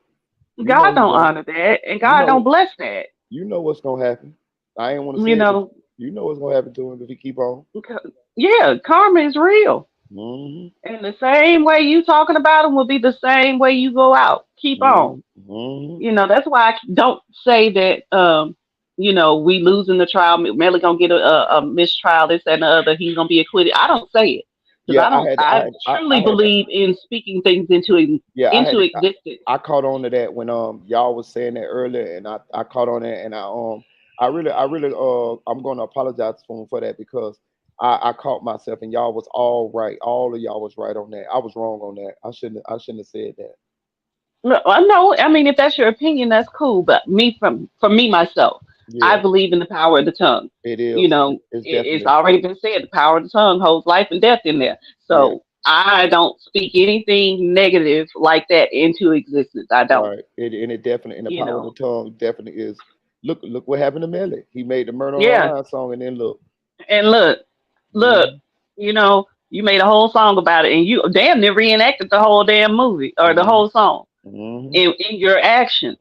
Hmm. Whether you realize it or not, you know, Hmm. and that's why I choose to speak life over things and choose to speak things as if they already exist. So I already see Melly sitting right there in Florida State Prison, and Right. I'm gonna keep on saying it He going until it happens. he going there. I'm telling you, I believe the same thing. He going there. You know, yeah, I have full confidence. God ain't gonna let him get away with this one. Mm-mm, mm-mm. God ain't gonna let him get away with this because this is just ridiculous. So This that's why I just don't understand how people could talk to Spoon like they have been. mm, And I think that's what lights a fire under my ass to be even more supportive than we already have been mm. because, you know, and yeah, I've never met the man in real life, probably never will. You But might, you might. you never know. Hell, if y'all ever come to Houston, you're more than welcome to stop by for a good meal. Just saying. Right. That's what I'm saying. But You never know who's to say if you don't start doing interviews and then wanna and then end up being in your city. Because there's some bloggers that got platforms out there in Houston. oh yeah, I mean, Houston popping. A lot of people sleep on us. Matter of fact, Trigger Man, I think he out there in Texas. Yeah, he's in Dallas though. Oh, okay. I could tell just by how he talks. Hmm. The way they speak I done up been, there is totally different. but I done been to Houston before though. I went on Christina's court a long, long time ago. Okay, When y'all had that hurricane, I forgot what hurricane that came through the. It came out of the Gulf. What year that was? it was either Ike or what was the last one? Harvey. It wasn't. What year it was? What year that was? Harvey was in 17, and Uh-uh. Ike was in '08. It was '08. Okay, It was like yeah. I was at that end. I was in. I went on Christina's court. okay, Yeah. So I've been to Houston before. I only stayed one night yeah. though. But Houston is a really nice city, real laid back, chill vibe. Yeah, yeah, all right, yeah, whatever. Y'all, yeah, yeah. We done lost It Deuce to is. do a little takeoff. A lot of cash Hey, that stole. Goddamn y'all. hey, Goddamn me. you know what? Goddamn me, we that ain't the majority. That's the thing. It's just a few niggas that make their whole city look bad. Nah, Yeah, for the most part, like for real though, and I'm being in all seriousness. yeah, I've lived in several different cities. Okay, yeah, Houston has been the most hospitable city I've ever lived in, the most friendly city with some of the most friendly people yeah, I've ever been in my life have been down here. yeah. Even compared to Indianapolis, Chicago, Memphis, St. Louis, every city that I've ever been to. Oh, well, I ain't even throwing New York in there because I'm the rudest motherfuckers on the planet. Wow. But Atlanta, because I've been to Orlando several. I got family in Orlando actually. Oh, okay. They're new though. They're transplants, so Yeah. you probably don't know them.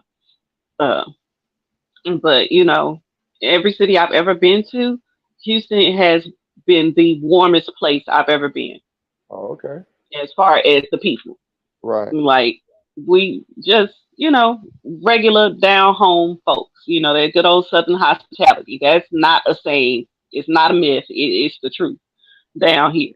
And where you originally from, though? Originally Chicago. Oh, okay. Oh, yeah, I remember you Mhm. said that. I remember you said that. Mhm. Yeah, I grew up down here. I moved down here when I was 6 and a half. So right as first grade started, I moved down here. Mhm. My mama just saw that it wasn't nothing up there in the Midwest, Right. and she had a whole ass degree and couldn't get a job in her field. She has a degree in sociology, and she wanted to go into social work, Hmm. but she couldn't find nothing because it's industrial in that area. That's the Rust Definitely. Belt up there. That's why. So That's everything why was I about work the steel mill. industrial. Right. Exactly. Factories and Hmm. shit. Warehouses. Yeah, yeah. Like either you worked at the mill or you worked somewhere that had service to the people who worked at the mill. You know what I mean? Hmm. So she didn't want to do that. And I think it was a couple of her cousins had moved down here first Hmm. because my granddaddy's side of the family is huge. He had what, 12, 13 brothers and sisters, some shit like that. No, it was 16 of them, but only 10 of them made to adulthood. So she got a lot of first cousins. And one of them that she was really close with in particular, they became roommates when they first moved down here. Now, I stayed up there with my grandparents for almost a full year before I moved down here with her. She moved down here, found her job, got an apartment, established herself. And then I flew down here and I have lived here for the majority of my life. Um, but I was always back and forth. Anytime I was out of school for more than a week at a time, shit, I was on a plane. Get me the fuck up out of Texas. Like I spent the first 10 years living in Texas trying to move back to Indiana with my grandparents Mm. because that was home. And always will be home. I don't give a damn where I am. I'm a Hoosier at heart. You know what I Hmm. mean? Hmm. That's always home. So I went from, I'm an only child until I was 18. So I grew up with my cousins being my brothers and sisters. I went from a household where everybody was always around. It was always something going on. My grandma had the spot. Like on an average Wednesday, she could cook and 15, 20 people come by and eat. You know what I Hmm. mean? Hmm. That was just her house. Like everybody was at my All grandparents' the house all the cousins, time. all the cousins, Yeah, everybody. all their kids, all their grandkids, all their nieces and nephews, their brothers Hmm. and sisters. Everybody was over all the time. As long as her back door My, was open, you were welcome to come my in. phone died. Then I go, huh? Oh, she said her phone was on. And then I It's go all from right, that. Jen Dog. We finna get off here in a little bit anyway. Yeah, So we'll yeah, we'll talk to you tomorrow. yeah. Have a good night, hun. But Hmm. I went from that to just being by myself all the time because it was just me and my mama. You Hmm. know what I mean? So, and then it was a culture shock too. Shit, I come down here with these little country ass kids, can't understand what the fuck they saying. Everything's slow. It's hot as fuck. I'm like, and then all of a sudden allergies started happening. I was allergic to every damn thing down here. I was like, oh hell no, get me the fuck up out of here. I want to go home. And I miss my grandparents. You Hmm. know, until I was yeah, until she moved down here, she still lived at home with her parents. So I lived with my grandparents too. Shit, my spot was in the middle, in the bed with them, in the middle between them. So I wanted to go back home. I was Right. not having it. I was not having it. I was not happy, And then I got older, and I realized the difference between just something as simple as the field trips that I would take versus the field trips my cousins would take up there. You know, I'm going to see the Phantom of the Opera and the Nutcracker Suite and all of this type of shit Uh huh. for going to NASA, for field trips and shit. And they going to Right. the Lincoln Park Zoo every year. Right. Houston, we And have a problem. So you got NASA right there. I got you. yeah, yeah, one of my sisters works at NASA actually through Boeing. Hmm. But it was just like I realized how much better of a quality of life I had down here compared to there. And Hmm. I think I was in maybe fourth grade when that realization started really to set in. Like, That's kind of early. You yeah, caught on good though, early. yeah. Well, like I said, I've always had an old soul, so I was way more advanced than my peers ever were. Hmm. Even though I'm the third out of my grandparents' grandchildren, I was always the leader. Everybody always looks at me, well, what we doing today type shit. Hmm. You know, okay. What everything was always I was the leader because I had an old soul. I was always smarter than everybody else too. So Hmm. I'm not necessarily gonna say smarter, but I used my brain more. I You had an thought old about soul. shit I, better. I I I had an had old soul. I had one too. I don't know if it's because my And daddy so was old when he had me, but I did have an old soul. I think it was just because I was around old people all the time. Like I I preferred to be I was around gonna the say elders in the family you than the took the kids. words right out my mouth. I prefer to hang around older people too. You know what I mean? I Yep. do. I do. Because they would put you up on game and Hmm. people didn't realize it.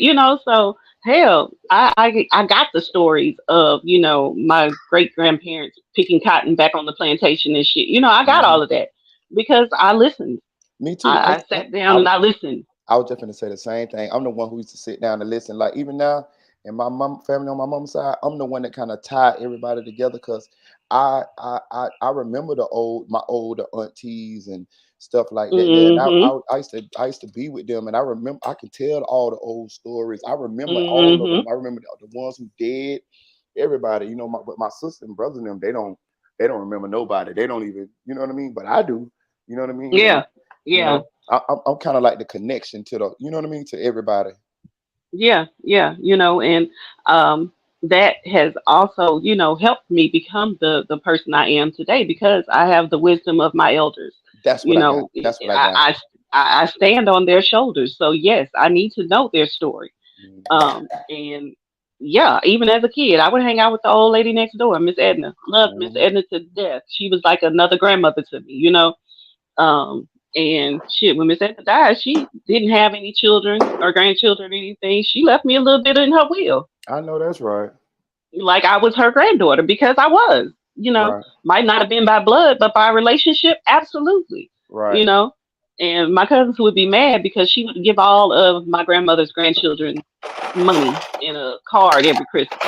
Mhm. So they might get $5, $10, but I get 20, 30, sometimes $50. Why Mhm. she always give Tennille more money? And I'd be like, because I spend more time with her. Mhm. Take your ass at the door every now and then. You might get as much money as I do, bitch. Right. Shit, be smart. Right. Right. But yeah, I realized early on that I was in a much better position living in Houston than I was being up there. I always considered it having the best of both worlds. Mhm. Yeah, I got to live out my little hood dreams when I was up there during the summer. But down here, I had the best education in public school. Now, my best friend, she lived right down the block from my grandma. So she went to private school up there, though. The shit that she was doing in private school, paying thousands and thousands of dollars for an education every damn year. And we were, what, a grade apart? Yeah. I had done in public school like 3, 4 years, prior. Mhm. So even in private school, their education wasn't as good as my public school education down here. You selling me on Houston?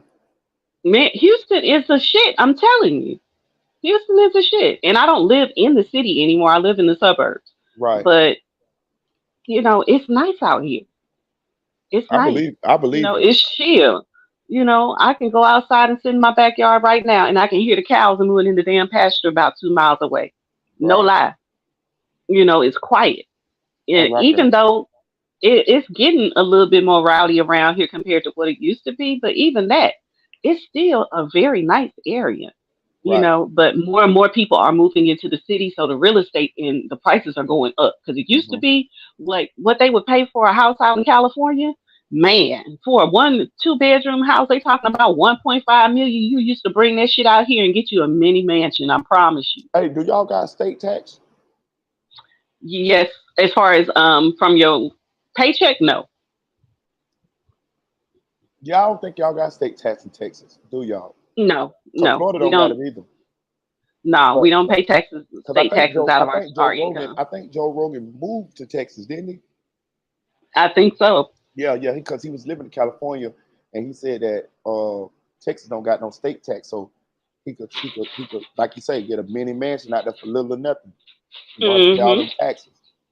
Mhm. Oh, But oh, now the sales tax on your shopping, your items, that shit is high as fuck. Is 8.25%. what But it used to be 6%. it used to be, yeah, I used to think it used to be like 6, but it's 8.25 now. But Damn. even that shit, I'll take that over having to pay state taxes Mm, on my for income sure, because for I can sure. control how much I shop and have to pay Right, for the damn little taxes. But your income tax, oh no, you ain't controlling that unless you ain't working. right. But you can live pretty decent out here for a moderate income. Um, like I said, real estate is getting higher than it used to be Mhm. because now everybody done heard about Texas. Everybody want to move here. So Houston has had a considerable population boom. I would say in the last 5 6 years, really really bad. Like now our joke is we full, don't come here no more. But it's still a real nice place to live.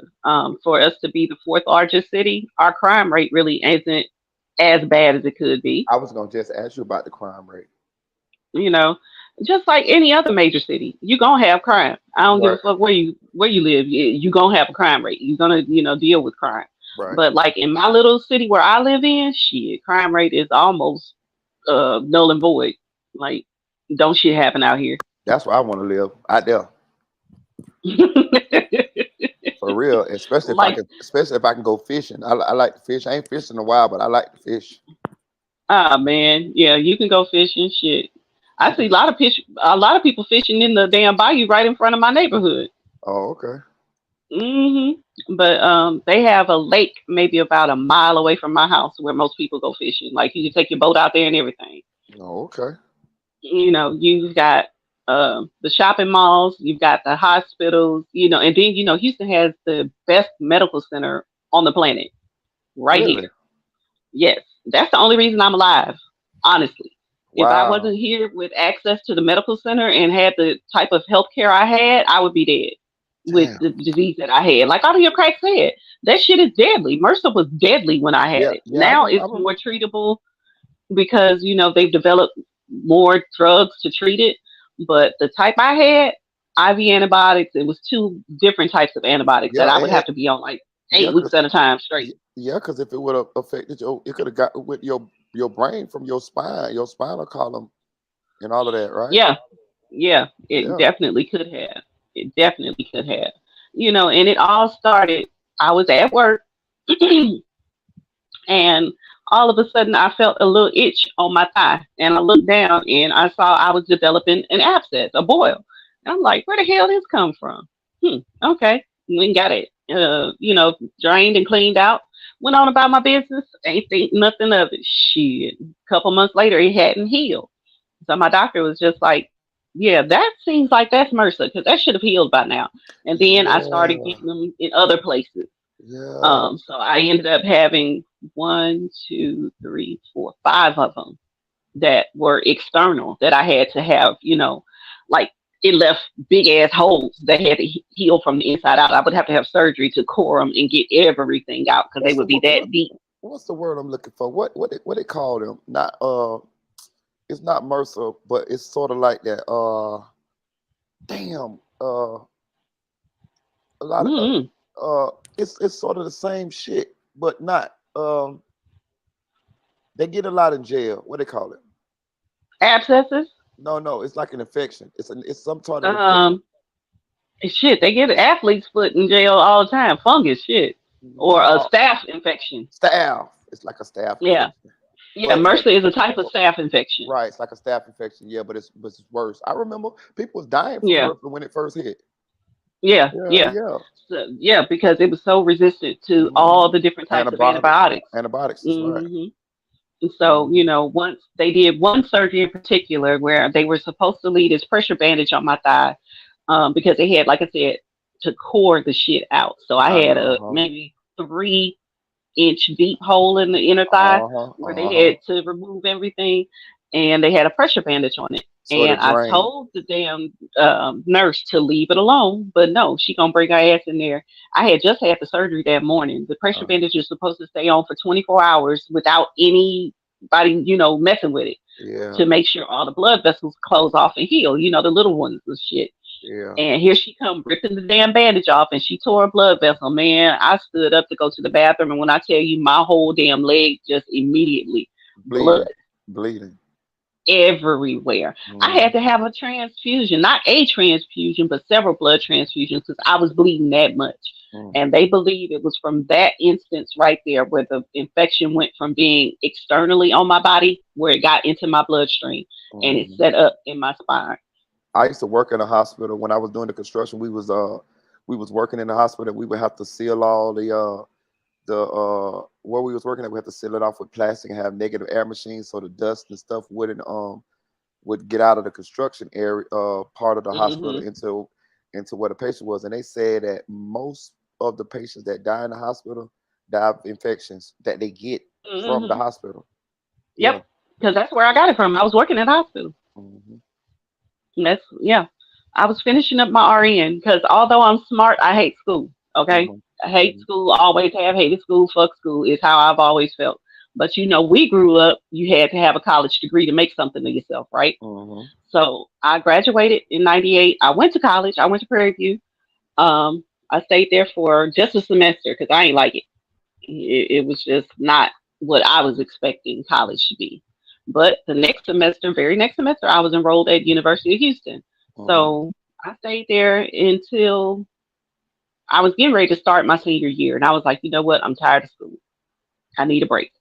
So that's when I started going to school for court reporting because I was like, yeah, it's school, but it's learning a trade and you get paid good. And I wanted to be a lawyer, but I don't want to go to So school so that long. is the court reporter the same as like a stenographer? Yeah, same Okay. thing, Okay. same thing, just different word. Mhm. So I did that, and I was like, I don't know about that. I was just young. I ain't had no kids. Ain't have no husband. I could Mhm. do what the fuck I wanted to do. Right. And I was like, okay, let's try a flight attendant. Mhm. So I became a flight attendant. That's kind of cool. You And get to travel around. I, yeah, and I love being a flight attendant, man. That Hell was my yeah. shit. Now, Hell out of yeah. all jobs I ever had, being a flight attendant, that was my favorite Hell yeah. because I was always on the go and I was doing what I wanted to do. I could go where I wanted to go. That was live. Hell Okay, yeah. that was live. You get them freaking flight. You get them the miles Yeah, built up. Hell yeah. yeah, For a single person. Hell yeah. and hell yeah, you single with no kids, be a flight Mhm. attendant. I tell people all the time, you want to see the world for free, be a flight attendant. Now the Mhm. training is a motherfucker, but Mhm. if you can make it past the training, go on and be a flight attendant, and you get paid good. Mhm. So I love that shit. And after I got done with that, I was like, it's time to go on and get your degree. What do you want your degree in? Nursing. You've always wanted to be a nurse too. Okay, I can do that. I went back to school to be a nurse. I was 4 weeks away from graduation, Marita. 4 weeks, four, before I got my RN BS in. And that's when all of this shit happened where I had to quit school because I was contagious now. So I can't be around all these other people. Mm-mm. So I wasn't able to get my degree. When I tell you that was the most devastating thing ever, I was 30 because I got the first abscess a week after my 30th birthday. Mhm. So my 30s were a bitch, to say the least. From 30 to 35, I was in the hospital. Those 5 years, I was in the hospital for like three and a half of them. Damn. Yeah, like I said, when I was in the hospital, the longest stretch at one time was 11 months and 2 weeks. And so almost a complete year straight in the hospital. Like my nurses became my friends. I still talk to two of them. Mm. My mama, I don't know how she did it because the whole time I was sick, she was losing her family too. Like she lost her mom, dad, both of her brothers, and her only sister. So she's the only one left from her family of origin. Damn. And during that whole time, And then I you was was in sick to the hospital, and then point of death you too. too, so she probably Yep, was afraid to lose you as well. yep. Mm. That when I tell you that's one strong woman, that Mary is a strong woman. I don't know how she did it because I would have lost my ever loving fucking mind dealing with all Mhm. the shit that she dealt with. That's why I have nothing but love and respect for her because she basically had to give up her life to take care of me. Hmm. Like I lost everything, car, house, job, everything. I had to start over again at zero. I had to move back home because I can't live on my own anymore. Right. Physically impossible for me to. Because some days I can't even get out my bed to go to the kitchen to get some water. That's how bad the pain is. You know, And how old is your mother? she's 66. She'll be 67 this year. Oh, she's still young. hmm Mhm. And when I tell you she don't look no damn 67, Mhm. no. My mama look like she about 55 Mhm. and still function like she 55 too. Because she retired at the beginning of 2019, was it? 2020. 2020. No, 2021 actually, my bad. She went back to work a couple months ago because she was bored. That's how. That's how. That's how them people who be don't work for so long. That's how they be. They be like, man, what I'm hmm gonna do? I had one Yeah. dude. He worked with us, and he was real old. But when I did the construction, and I said, man, when you gonna retire? He said, retire for what? For I can go home and die? Fuck that. You know hmm what I mean? Because you know when you do all that, when you work and then you go home, you just lay around. You know that's when you die. But if you keep working, you be all right. Shit. Yeah. She said she felt herself mentally slipping. Mhm. She was like, yeah, I can't even remember this, that, and the other. No, no, let me get my ass up and start using my brain again. Mhm. And she still goes to work every day. Most days she still has to come home and cook because most days I'm not able to. Um, Hell, I can't even vacuum the floor, sweep the floor, nothing no more. So she, takes care of the household, me, the dog, everything, Damn. everything. Yeah, so that's why I say when I have the utmost love and respect for my mom, because she don't have to do this. Mm-mm. She doesn't. I'm a 43-year-old woman. She could easily be like, yeah, I don't want to do it. I don't have to do it. Bye, and I would be on my own. But she takes it all in stride. She's just like, this is a situation that God has put us in. Thank God I can do it because a lot of mothers who would want to do it can't. Right. So as long as I'm here, you got a roof over your head, and when I'm gone, you do too. Because thank God for insurance and good insurance policies. You know, you're taken care of. So don't you worry about it. I'm blessed to have the mom I have.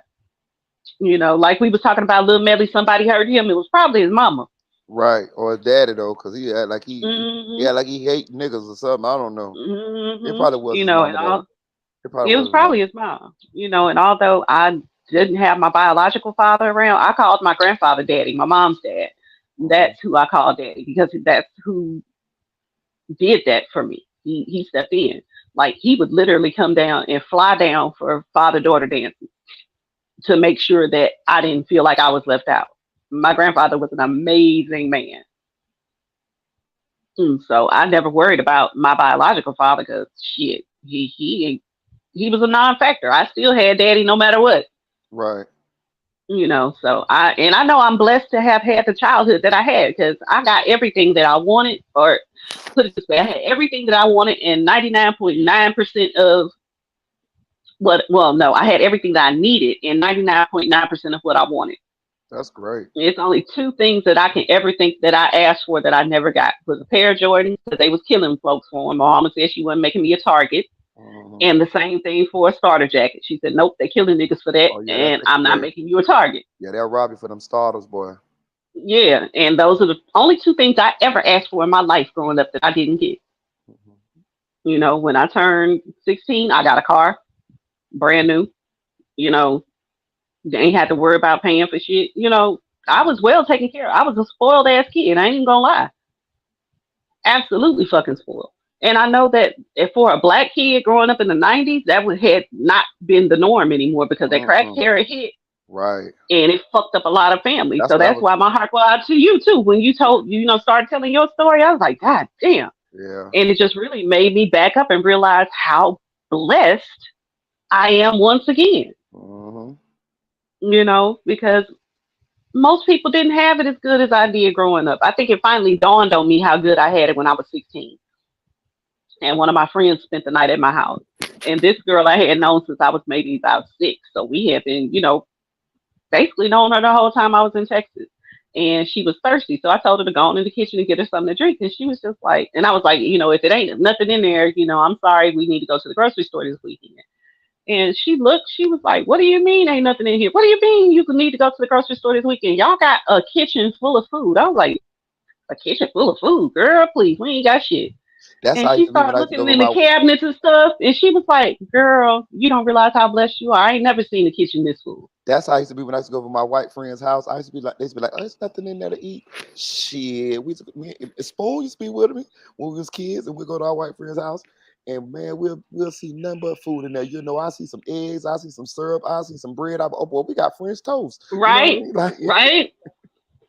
Man, you I'm know, looking like, and I was so spoiled as a kid, Marie. Let me tell you this. I didn't eat leftovers until I was an adult. wow.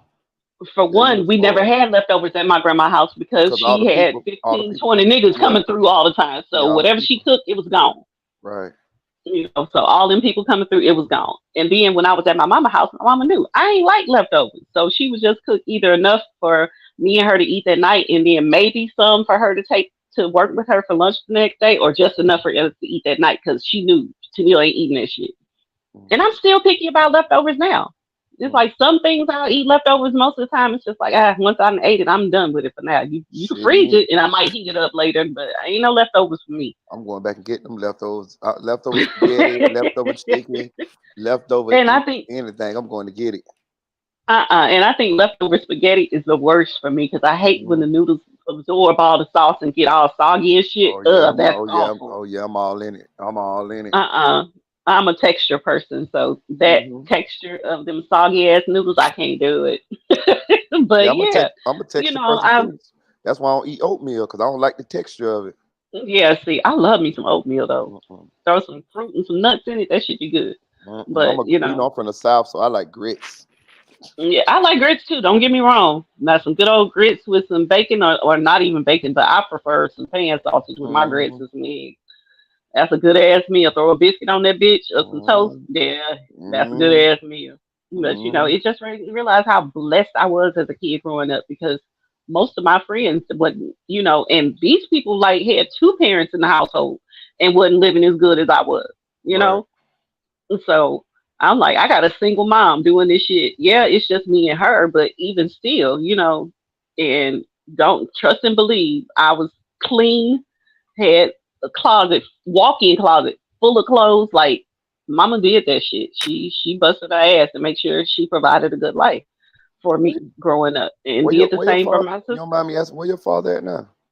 He's in Indiana with Okay. his wife that's only a few years older than me. Okay. Okay. Yeah, I think that's fucking disgusting when you marry somebody who's your children's age. Mm. Ew. But he up there, Okay. he's a non-factor. Mm. He got what 6 kids by 5 different women. Ain't Damn. never really raised not one of them Mm. where you was there on a consistent basis. You know what I mean? Yeah. Um, you might have got one for the summer every now and then, but he's a piece of shit. But you want to be stepfather of the year, Right. you know. So I leave him where he be because me and him don't see eye to eye on shit. He don't Right. like to hear the truth, and I'm not gonna lie to you. So Right. I haven't spoken to him. I think I know it has to be damn near 10 years now, Damn.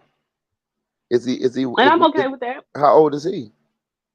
He's 71. He'll be 72 this year. See, my Yeah, dad is 79. Mhm. yeah, because he was. Yeah, he'll be 72 this year. And so it was a nice little gap in between him and my mama. Mhm. Nothing too bad though. She was in her early 20s. He was in his late 20s when I was born. But he's always been good to play a stepfather, but not a real father.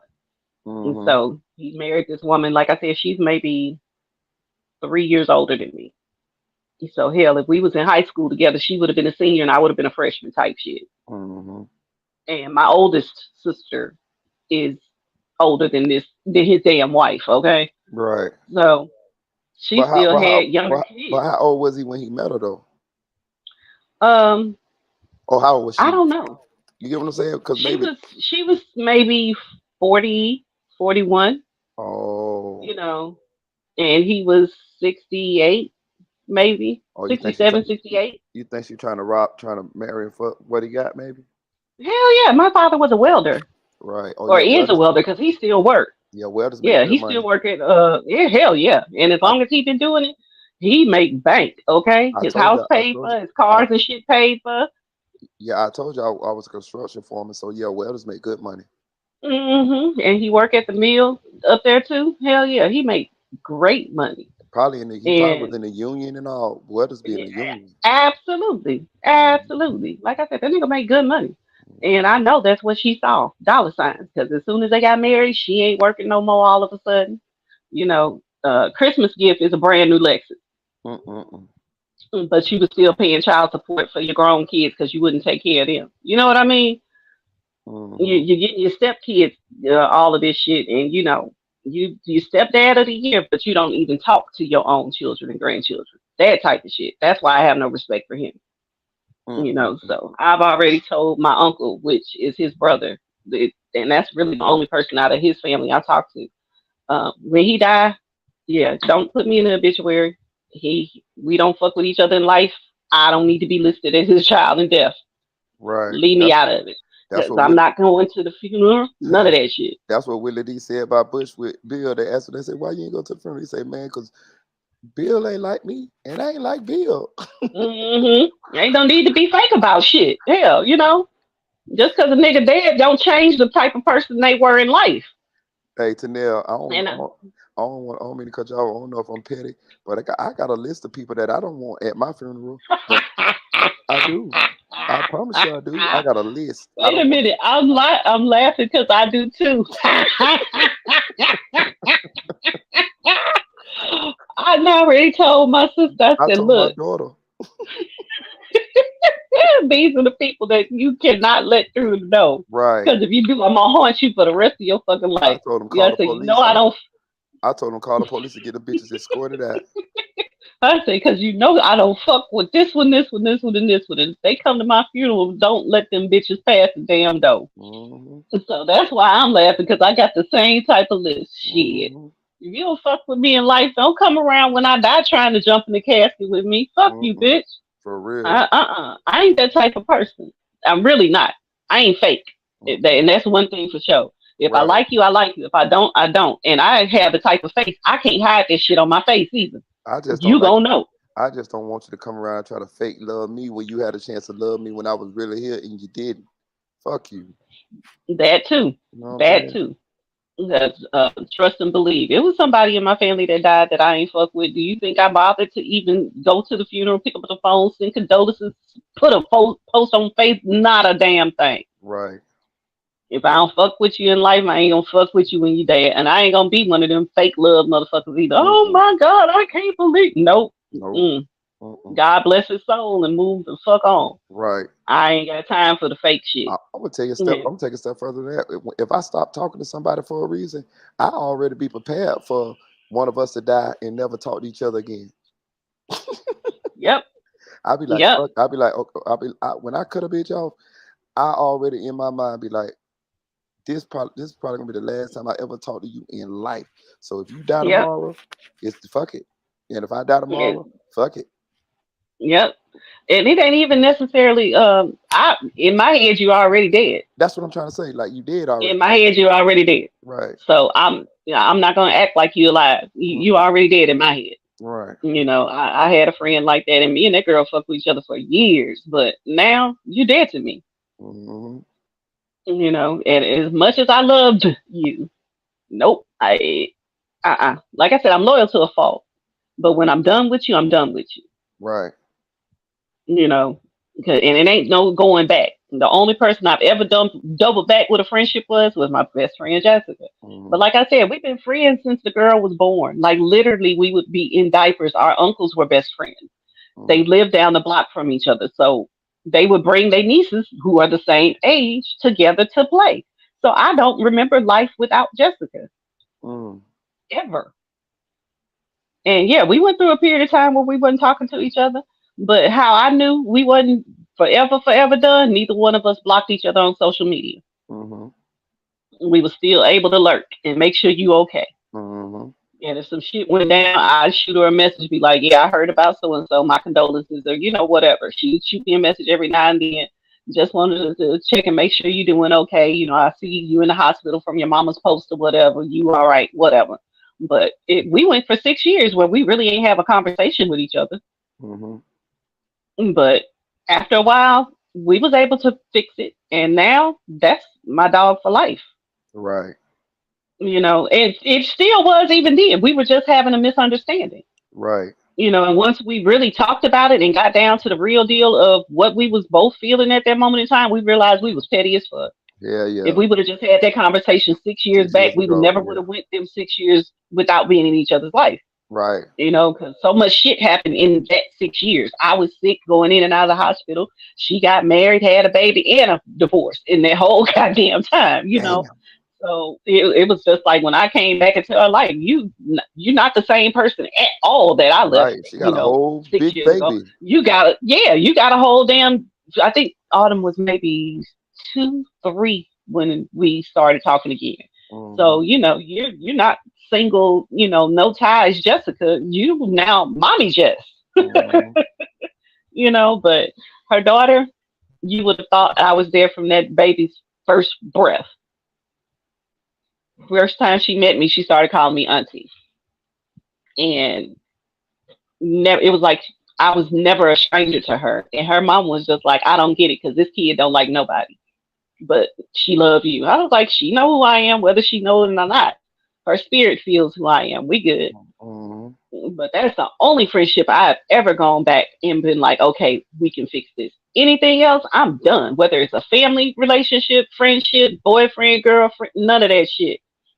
I don't double back for shit. Because it was a reason why I stopped fucking with you. Mm-hmm. And that reason ain't gonna change. Mm-hmm. So yeah. They don't do never get worse anyway when you go back any goddamn way. Yeah. They take it for granted. They took it for granted the first time. They're gonna damn sure take it for granted the second time. Exactly, because I can do this shit and she's still around. Yeah, Mm-hmm. I'm good. I'm good. Mm-hmm. No, you ain't good with me. It's only so many times I can let you do me dirty. Right. And believe me, I let you do me dirty because I Right. know Right. I ain't stupid. Right. I might not say shit, but I know what the fuck you did. And Right. please believe it's been noted. Right. And it's only so many times I'm gonna let you do me dirty. Right. And then when I When cut you I'm off, it's done, over I'm with. done. That's it. Ain't no going back to it. And you gonna realize what a good person you fucked over. Mm-hmm. Because I'm not trying to portray myself as being perfect or no shit, but I think I'm a pretty good person. I And I think you know are. I have a good heart. I think you are too.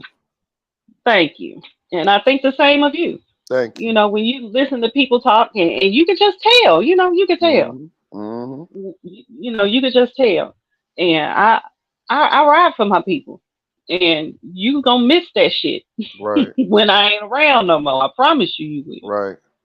You know. And the thing is, the girl that I'm talking about, as far as I don't talk to her no more or whatever, she still have a relationship with my mom. I still have a relationship with her mom because it ain't got shit to do with them. Nothing. We grew up like we were cousins. So I call her mom aunt. She calls my mom aunt. I wouldn't expect my mama to stop talking to her just because I did. Your relationship with her is totally different from my relationship with her. Mm-hmm. The shit she did to me, she didn't do it to you. So if you choose to continue to have your relationship with her, cool. Y'all do that. But don't expect me to come back just because you continue to talk to her. And she Right. feels the same way about me and her mom having a relationship. Shit. And her stepdad. Shit. I be around them all the time. But I make sure she ain't gonna be around when I do. Right. And so instead of going over on Christmas Day, I go over the day after Christmas now. Because I know your ass ain't gonna be there. Instead of going over on Easter, I wait until that Monday or Tuesday to come around to the house and get the baskets out to the kids and shit. Because I know your ass gonna be at work. That type shit. I intentionally make sure I ain't gonna be nowhere in your damn vicinity. Because I don't fuck with you. Right. And I know she missed me. Because I've heard it through the grapevine. She missed me. Well, she can keep on missing me. She fucked that Right. up, not me. I'm with you on that too. I'm finna You go to know. sleep though to now. Yep, I am too. I'll see you. I'll call. Well, I'll text. Well, I'll look at that. I'm thinking like I'm finna text you. I'm going. I'm gonna go live tomorrow. I'm off tomorrow, so I'll talk to you All tomorrow. righty. All righty then. All Have right, a good baby. night. It's You been too. real. You too. I like talking to you. We might got exchange phone numbers, man. You know, I actually sent you my phone number in the email that I sent You you. did. You did win it. I did.